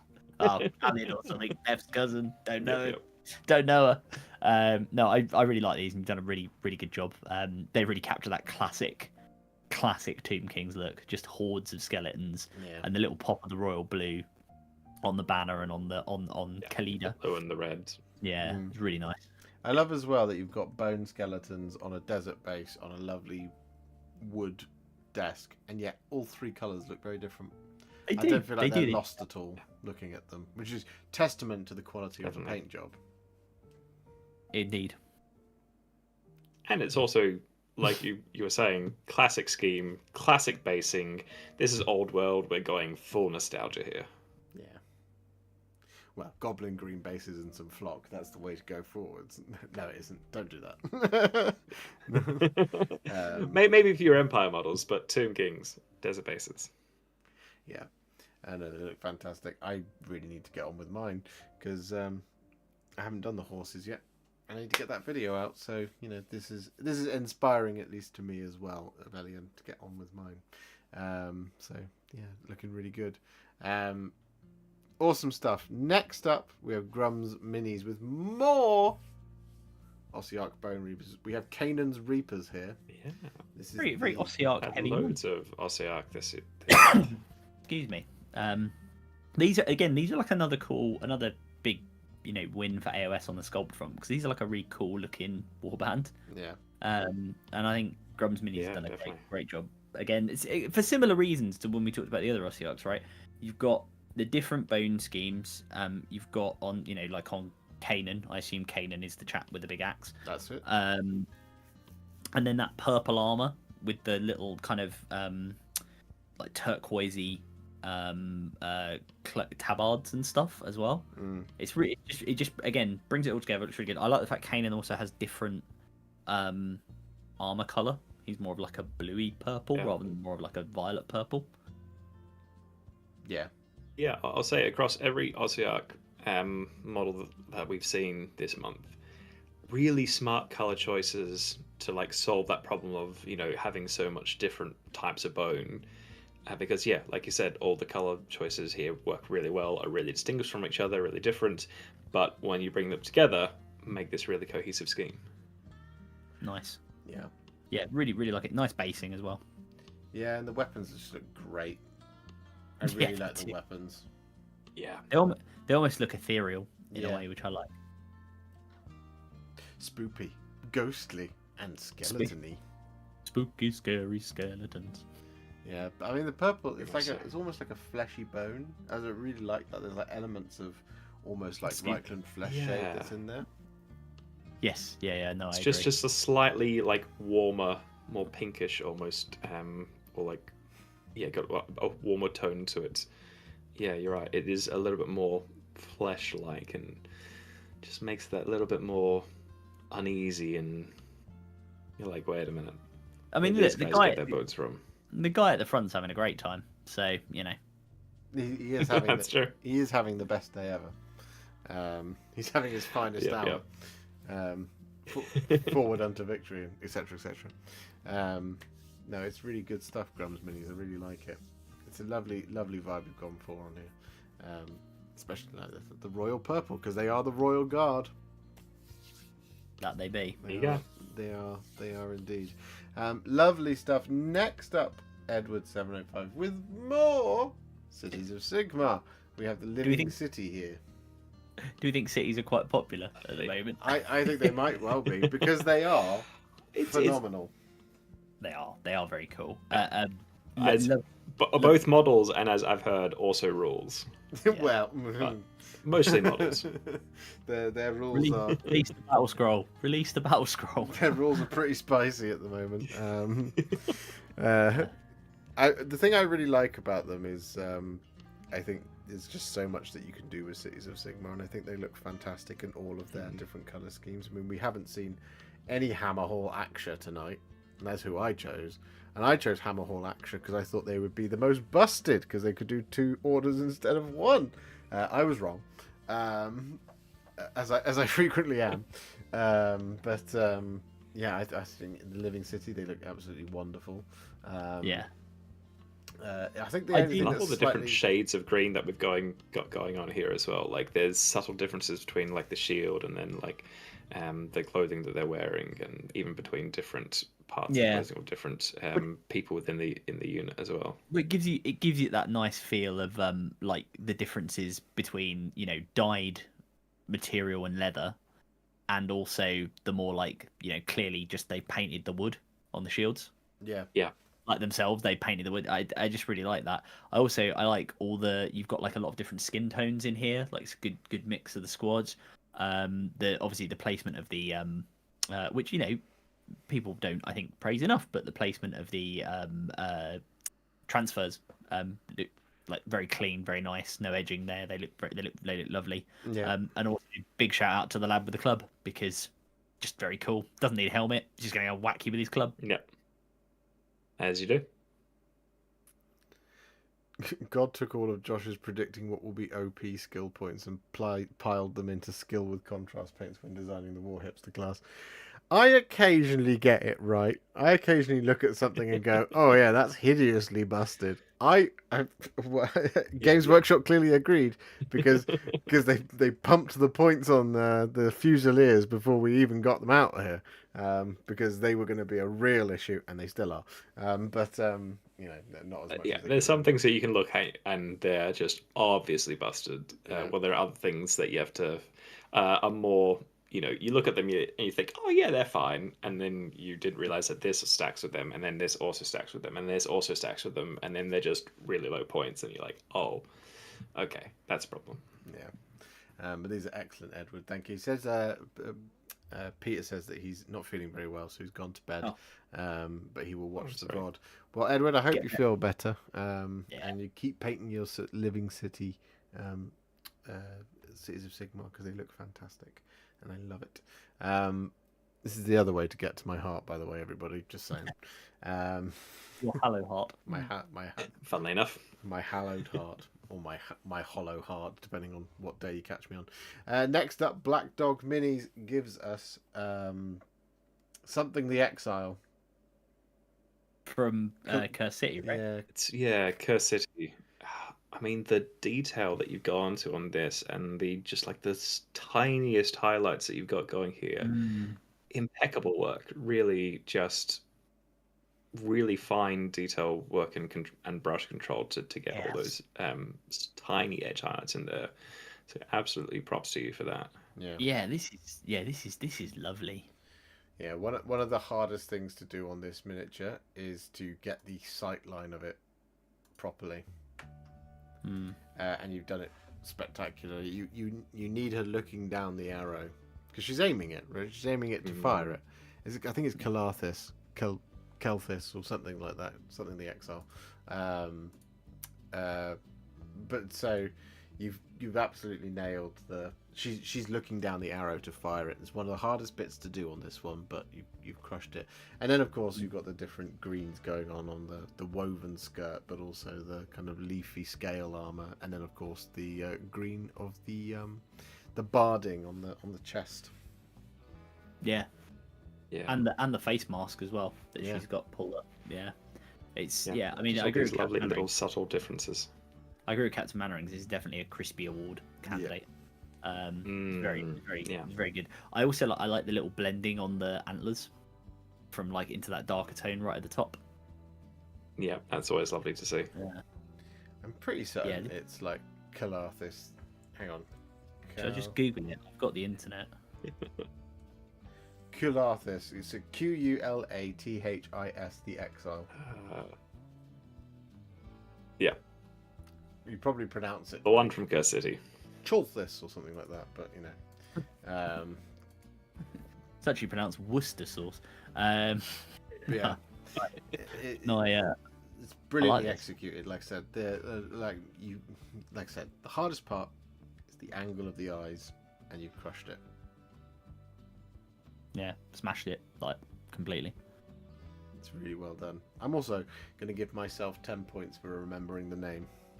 of a Cursed City character that I Okay. painted many years ago now at this Yeah, point. but that's what you do. You paint and you know names.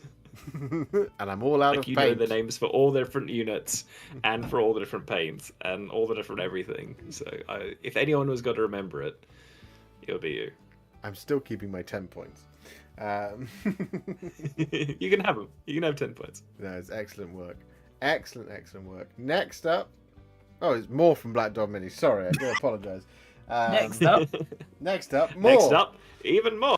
We have a Tech Marine, and we have the... I always call him the Lone Survivor. yeah. Yeah. And I feel like that's what he should be put in the Codex as, but he's not. He's in the Codex as Reaver Lieutenant with Bolt Carbine, or Combi, No, I think- combi Weapon. Yeah, I think isn't he? I think he's just called lieutenant with combi weapon, isn't he? Now. Oh, maybe. Yeah. But yeah, either way, here we have these Yeah. two examples. Obviously of the Blood Angels, but you've got the different reds on this. You've got that. You've got the red of Mars and the red of Baal. You've executed it yeah. wonderfully. They I think- are slightly different reds, which is a nice touch. I like the weathering on the leather pouch again on the lieutenant. Really nice. Yeah. You've made that purple from the Tyranids stand out very nicely as well. I really like that. Yep. And again, like, to get a good example of like how clean this is, the pipe work on the Tech Marine and also on both of them, the joints in the armor, which I know you picked on earlier, Josh, on other models. I think it's a good example of it here. Is really, really lovely and has been highlighted excellently. Yeah. Also, goo. Yeah, very much so. Goo. Excellent goo. High quality goo. Good goo. It's the Goo is important. it's that crispy goo we've all come to know and love. Is it crispy? I feel like we need another word for the goo, like a goo award or something. Like slimy. The slimy goo, yeah, the slimy It can award. be, there's the Buttery Biscuit bass song with the MasterChef people. There is a bit in that where John Turode goes like slimy, like buttery, like that. So we could just do John Turode Sliminess Award. There we go. Oh, you're very We'll welcome, come up- Stephen. We can stick with that one for now until Yeah. we come up with something else. It's all maybe. right. You can't tell me crap. Fine.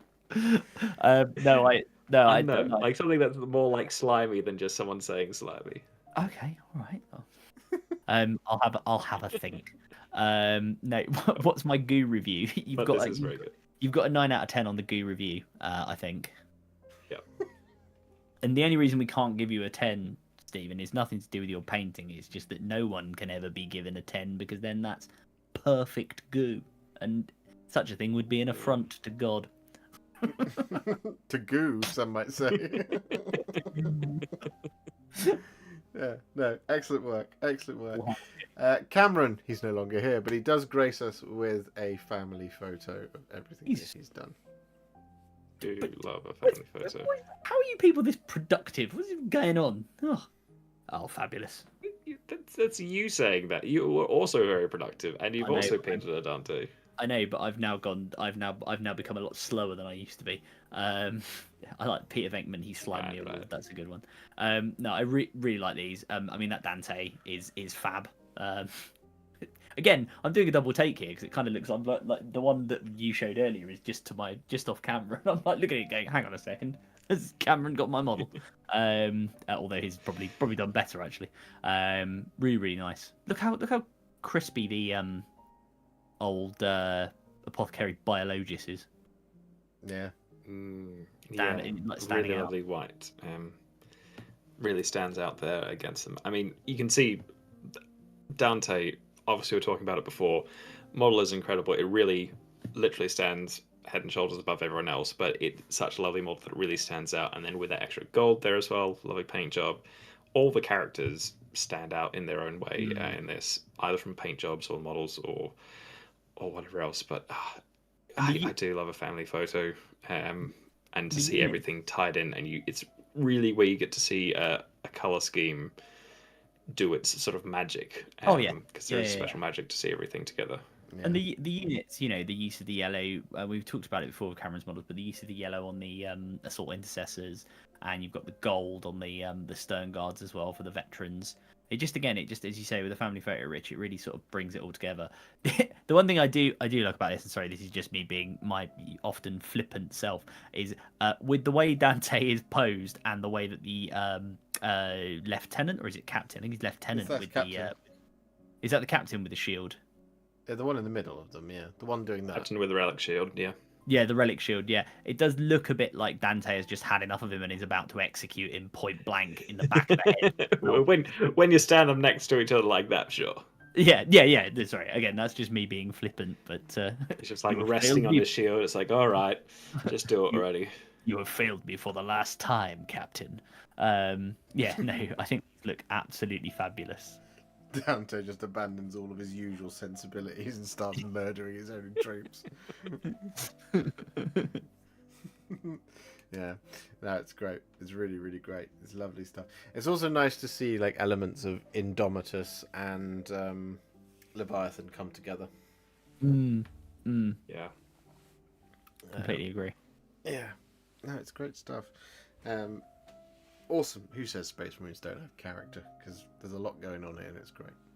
And I've got loads of characters. And it's Blood Angels, so, everybody loves them. Thank you, Cameron. I hope you're sleeping very well.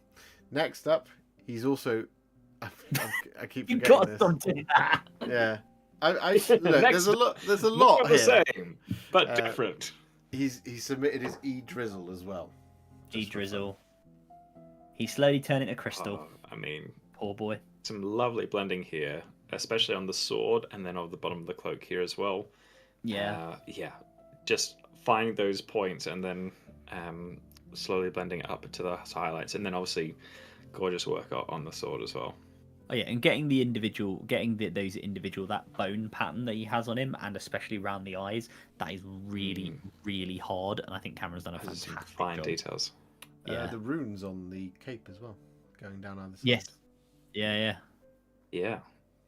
It's exceptionally well done. Lots of really small, lovely details that you picked out here. Yeah, and the face on the staff, which definitely has a name. I can't remember. The Staff of Eldrad.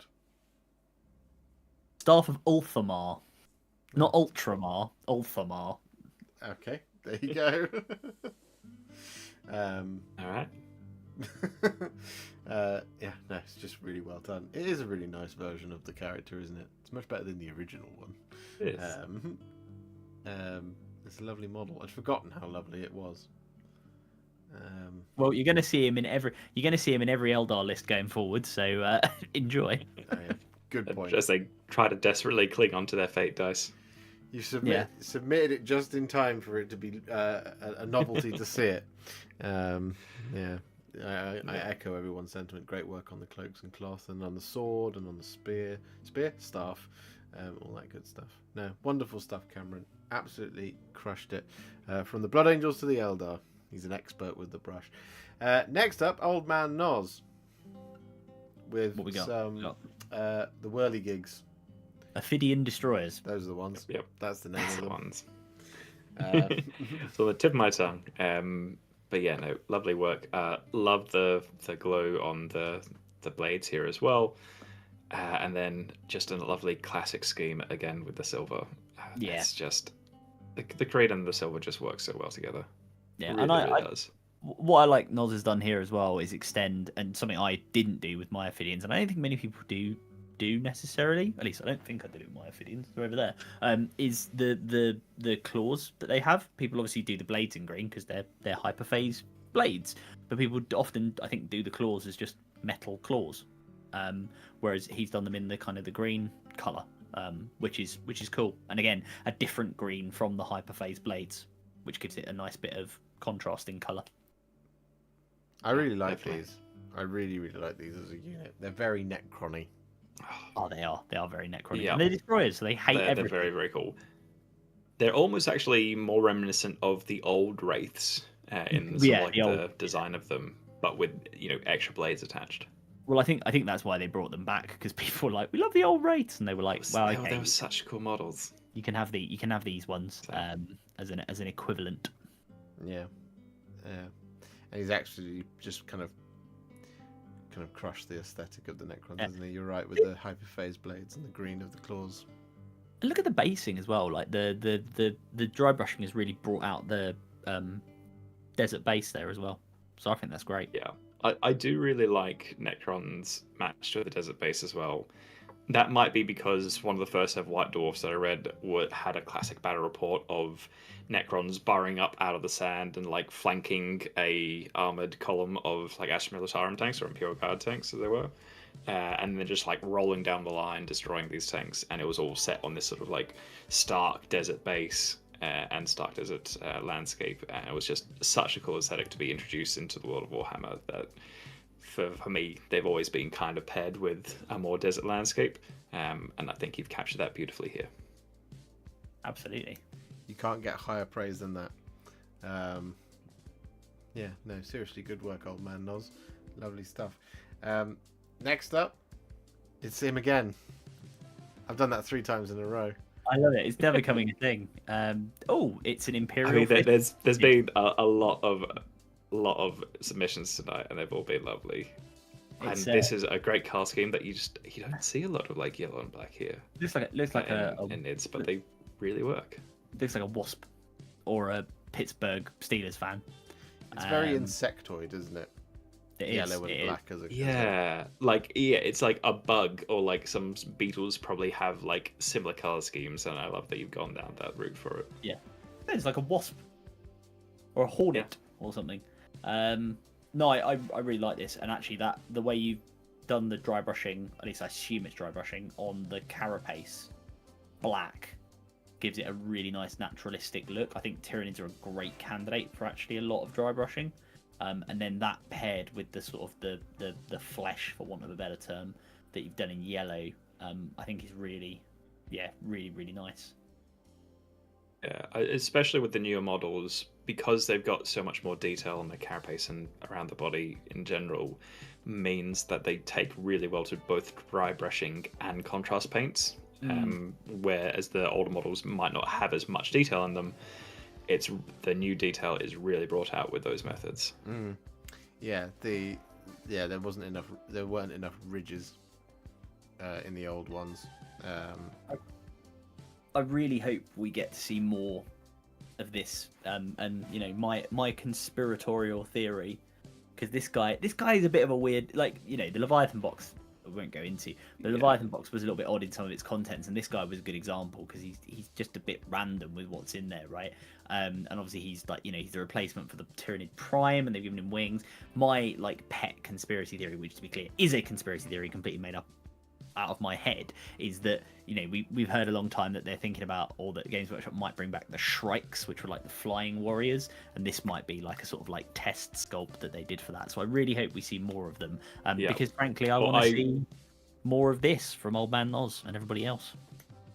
Same. And I have the same conspiracy theory as you, except mine goes further, and I think this is also a test for redoing Tyranid warriors, because this is basically a Tyranid warrior with wings. So if they can do this, they've basically now got the blueprint to do a Tyranid warrior kit. So I hope we get a multi-kit or two, mixing up between Tyranid warriors and Shrikes. That would be very cool. That would be very cool. Well, yeah. Great job. Honestly, great job. Great job, Noz. Yeah. Agreed. Steelers for the win. More Tyranids. More Nids. Mini Creative. The Mini Creative absolutely crushing it again. Yeah. I want to pay special shout out to the transition between the sort of the bluish part brainy bit, that then with the transition down to the rest of the head, and such a lovely soft color transition, along with just your usual fantastic application of almost sort of slightly brighter colors that is just executed perfectly. Yeah, I don't even know what to add to that. You've summed it up really well. Yeah, the edge the edge highlighting on all of the armor pieces is really nice. Again, I like the sort of the little bit of we heard the word earlier. It's not feathering, whatever it is. Striations. That's it. The striations. There we are. Sorry guys, I'm very tired. The striations are done really really nicely. So yeah, I think you've done a fantastic job with these Barbara Gaunts. So I'm a big fan. Yeah, I don't have much to say other than at times I kind of hate you a little bit, the mini creative, because everything you submit is just like flawless in its execution. You submit the models and it's like, oh, that's how I was supposed to paint them. Yeah, cool. little bit. Yeah. So it's I would tell you to stop it, but then that would deprive me of being able to see you flawlessly execute the models. So I would never tell you to stop doing it. Only that you continue to be as incredible as you are at doing this type of thing. But you always just capture like the textures of everything. Yeah, So it is a Lineker award contender on this. Some people in chat have been saying, which I agree with. I agree with you. You'll have to remember for me because I'm, as I say, I'm like starting to hit the outside. I am, but no, these are fantastic. I painted them wrong. Yeah, I mean, I everyone tells me I painted it wrong all the time. Anyway, guys, I don't need any more of you, my closest friends out there, to continue that. But yeah, no, I think they're absolutely wonderful. Next up, we have this little number from Cloud2466. I believe this is a Fallout Wasteland miniatures game. Oh, like a ghoul. I was going to say, I haven't seen this one before. This one's great. Yes. I love him. I love his little waistcoat. He's so well dressed. Yeah. It's like ghoulish, but he's got like this futuristic gun. Yeah, he's great. The apocalypse may have happened, my flesh may have melted, but style never goes out of fashion. Well, that's ghouls down to a T, right? They're just people, come on. They're just a little bit melted. No. But I really like it. I really like it. I really like it as well. It's really cool. It's cool. It's just, it's a nice, different little model. Yeah. I'm pretty certain it's from the Fallout game. I'm 90% there. Sure. I like that Laura has written "oh cool," but to me and hopefully to you, Josh, as well. I read that as just a reference to our continual gripe with Star Wars. Ghouls. Cool. The Knights of Ren. Cool. Dapper zombie dude. Exactly. He's very dapper. He's got his tie. He's got a half Windsor going. He's got a nice crisp white shirt. He's rolled the sleeves up, and now he's going to zap you with his gun that looks like it's got a V8. Obviously, he found some sort of working laundromat in the middle of the apocalypse. This is a ghoul that does his own ironing. Yeah, and there aren't enough men out there that do that. I mean, ghouls out there that do that. I really like it. I think the red of the waistcoat is my favourite part of it. I think it looks really nice. It's a really nice red. It adds so much like character to the model, which we've been sort of joking around on, but it really does make the model stand out. It really does. I really like it. Yes, I was right. It's from the Fallout board game. Get in. There you go. I know my franchises. Speaking of, I'm quite excited to see the didn't television. Even know they had show. a game. This is cool. Yeah. But awesome work there, Cloud2466. We're nearly there, guys. There's a couple more left. GameX with some more Legions Imperialis here. We have in the correct colours the salamanders, and I think these are really good.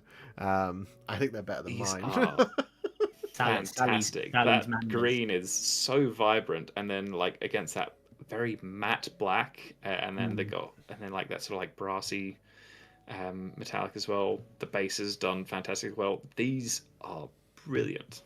Really nicely done. And you know what? It's funny because you may have mentioned this, Josh, when you did your salamanders videos on Legion Imperialis, but like I remember when we were talking about legions, and we were both slightly surprised that the legions they kind of gone with were like what was it? It was the Death Guard and the Iron Hands. Yeah, it was Death Guard and Iron Hands, which is like, black and sort of cream with a little bit of green. When you've got stuff like Salamanders, where they're just that really vibrant green that stands out really nicely, and with the little black details, that break them up maybe a little bit more than someone like Blood Angels just being red.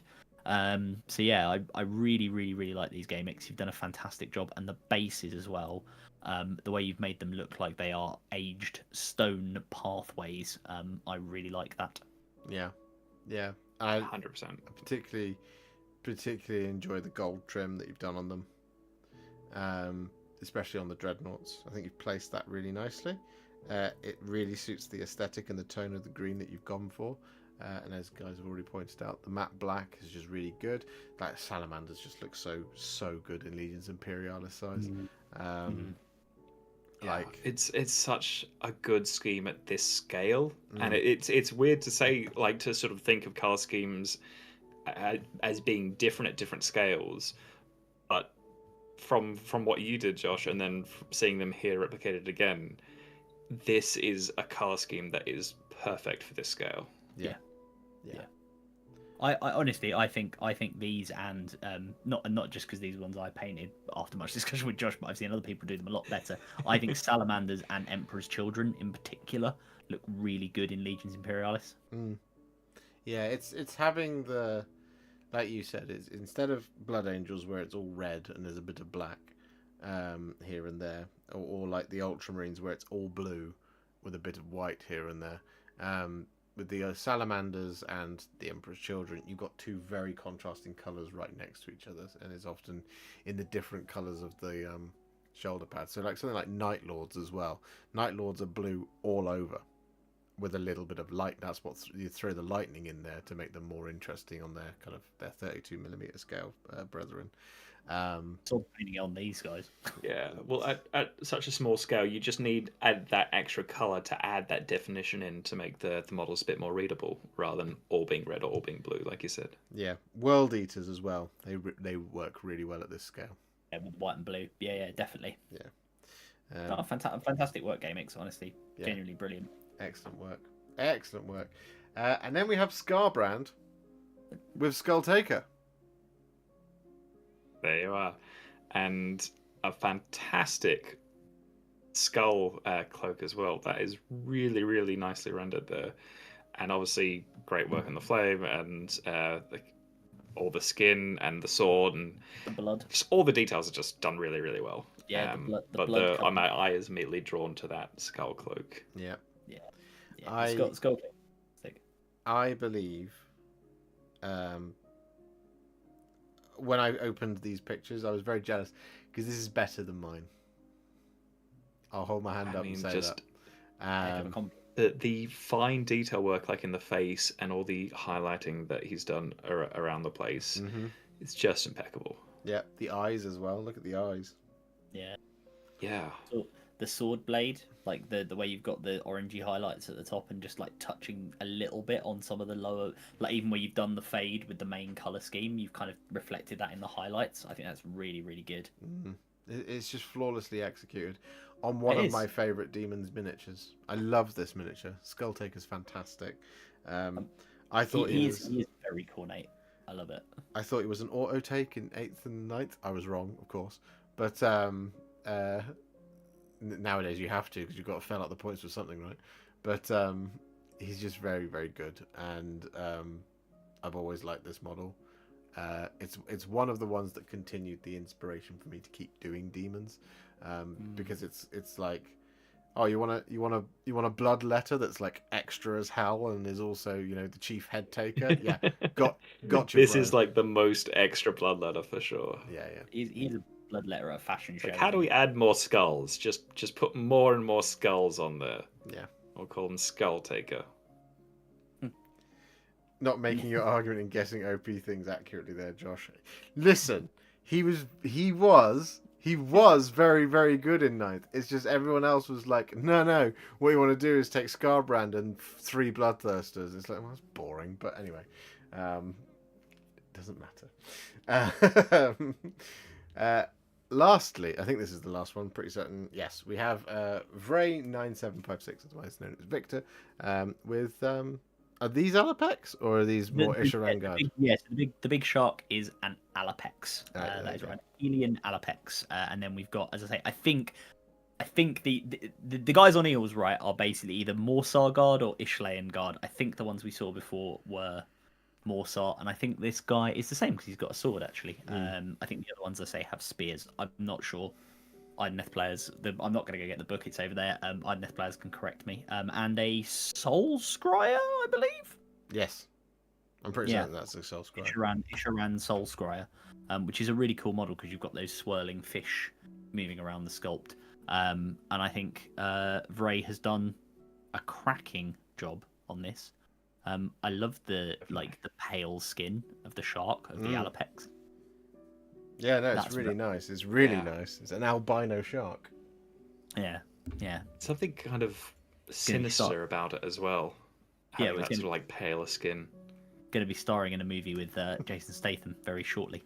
And yeah, I like your gold as well. That kind of like the burnished gold that you've got on, the brighter gold on the armor, and then the more burnished gold on some of the like pieces that are like of the net launcher that you've got on the Alapex. Yeah. Really good. Really nice. No, it's great work.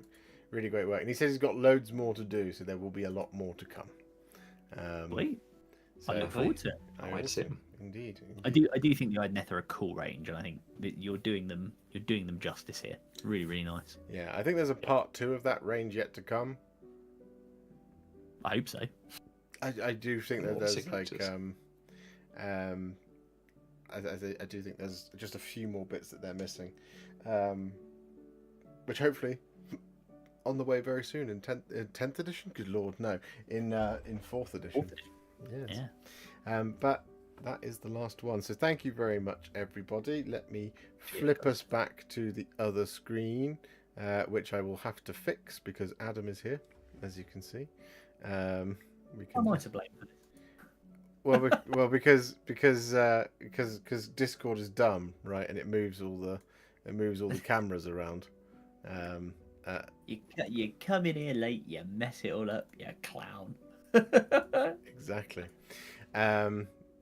So, I am conscious of the time, so our wrap up will be quicker than usual. It's a long one because everyone's been very, very busy and very, very productive. Before I get the other two to tell you what their favourite was, I'm just going to throw the rules on the screen for you. Deadline number 8 is February the 29th because this is a leap year. That's what I discovered today when I was putting this pack together.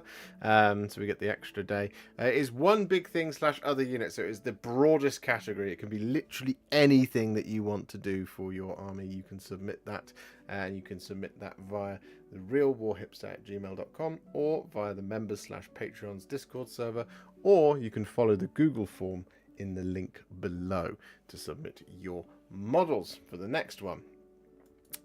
Guys, you know what I'm going to ask you? Favourites. I know we don't normally have favourites around here, but you know. It's really hard. There was so many good ones this month. I do think I have one, which I'm gonna go with. I believe it was Tales from the Moustache who did the sort of we referred to them as being like a sort of Goya painting and a Rembrandt, at the Free Guild Marshal as well. And out of the two of them, I think I'm gonna go for the Free Guild Marshal actually, because Blood Angels were beautiful. That Free Guild Marshal. Nice, there's just something cinematic about it. I don't know why when I see it there, even when I picture it in my head now, I think of the Lawrence of Arabia soundtrack playing for some reason. And therefore, I think it was excellent. But to be clear, it is very hard to pick favourites because, frankly, everything is awesome. Then I only saw part of it as well because I didn't see the beginning. As usual, I can't. It's hard to narrow it down to one. But I'll give shoutouts to Dave's Karazai the Scarred. Fantastic work on that. Scarbrand Skull Taker that we just saw, brilliant. But I think my favourite for this month was probably Travis Woodside's Breaker Boss, with just fantastic color transitions and little pops of color as well. Just really, really nicely rendered. It's a good call. It's a good call. It's just there's too many to choose from, man. It's tough. Yeah. We've got Vaporwave. So you guys are absolutely crushing it every month. Yeah. Honestly. My favourite is Stoogie. You crushed it. Oh, with the Neve, the Black Talons, The and Black the Talons and the Quest to Souls War. The different war bands. Yeah, they're all Yeah, really they were great. yeah. That's how you guys roll. Stop being so good. so- Damn you. I need to now generate the winner of this month. So I'm going to do that. Generate the number 12. Let me just grab who that is going to be. Drum roll, please.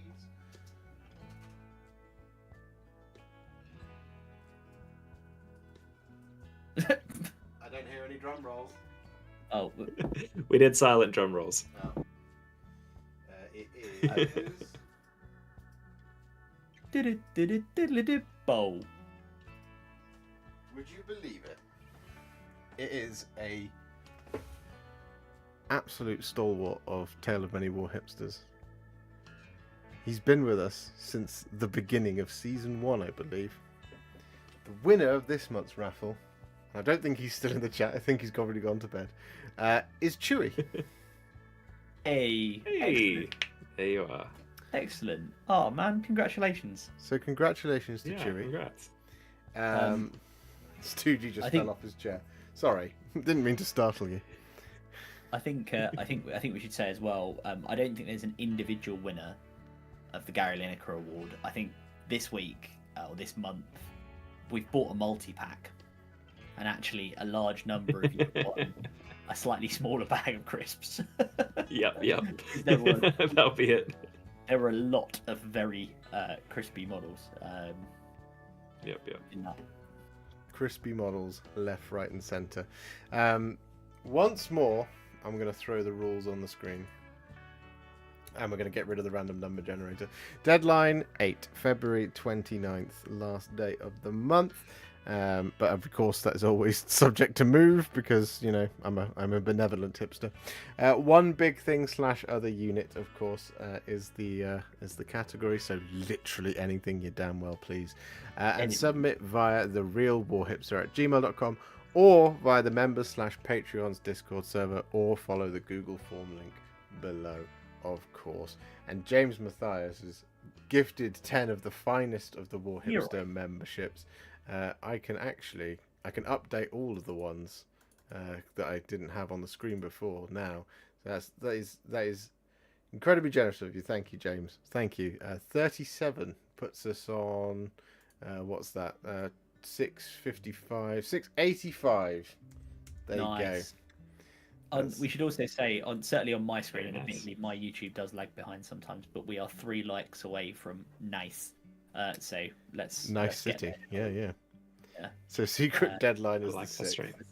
Okay. I right. Okay. Let me tell you when the secret deadline will be. I'm gonna throw the rules up one more time with right. So here we go. The deadline is the 29th of February, but the stream will be the 6th of March. So the secret deadline is round about 5:30 p.m. on the 6th of March. But don't tell anyone, okay? Don't tell anybody out there. This is just for you guys, the people who are still watching. The secret deadline is the 6th of March, because that's when I'll put my message out saying, I'm doing the pack, speak now or forever hold your peace. Hold your piece of terrain. Yes, exactly. For future reference, Farsight would obviously be a character, but would you also count him for a big thing? Yeah, he's also an other. He is a. He's an everything. He's a whatever. Yep. He's an everything bagel. Yeah, he's everything. I think last time for big things months, I literally did the smallest models in my collection, so you can do whatever you want. Yeah, it's big thing / other because not everybody has a big thing, and not every army has a big thing. So other is just like It's not about having big things, Josh. It's about how you use your units. That's simply not true, is it? Well, I mean, I wouldn't know, so it's fine.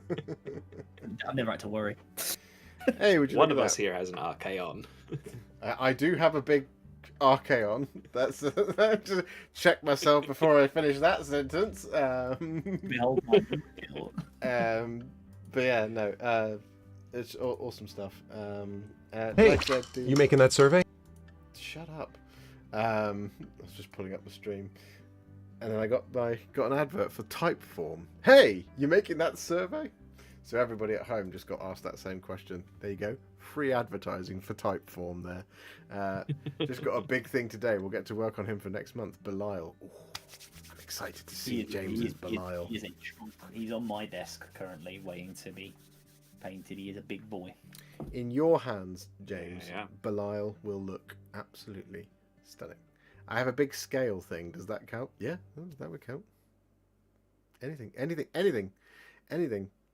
can be big, depending on how small or big you are. Large, and It's just force perspective. That's all. Exactly. Because I'm tiny in comparison to a crypt ghoul. If a crypt ghoul was to stand up to its full height, I would be dead. Well, I'd be dead because it's a crypt ghoul anyway. Anyway. Well, yeah. That's it. We're done. Big thing /other next month. 29th of February. Secret deadline is the 6th at about 5 p.m. Don't tell anybody, though. And congratulations once again to Chewy. I will message you if you do not message me. I think also, James, you need to respond to a message from me if you haven't seen it. I'm 6'7", so I'm a big thing. You could submit yourself if you wish, James. Throw contrast on yourself and be like, I am pink. I am the Imperator Titan, known as James. And I'd love to see it. But it is 12:15, so it's very much past Adam and Rich's bedtime. And I'm sure it's past a number of your bedtimes. It's not past mine. I've still got another 5 hours of work left to go.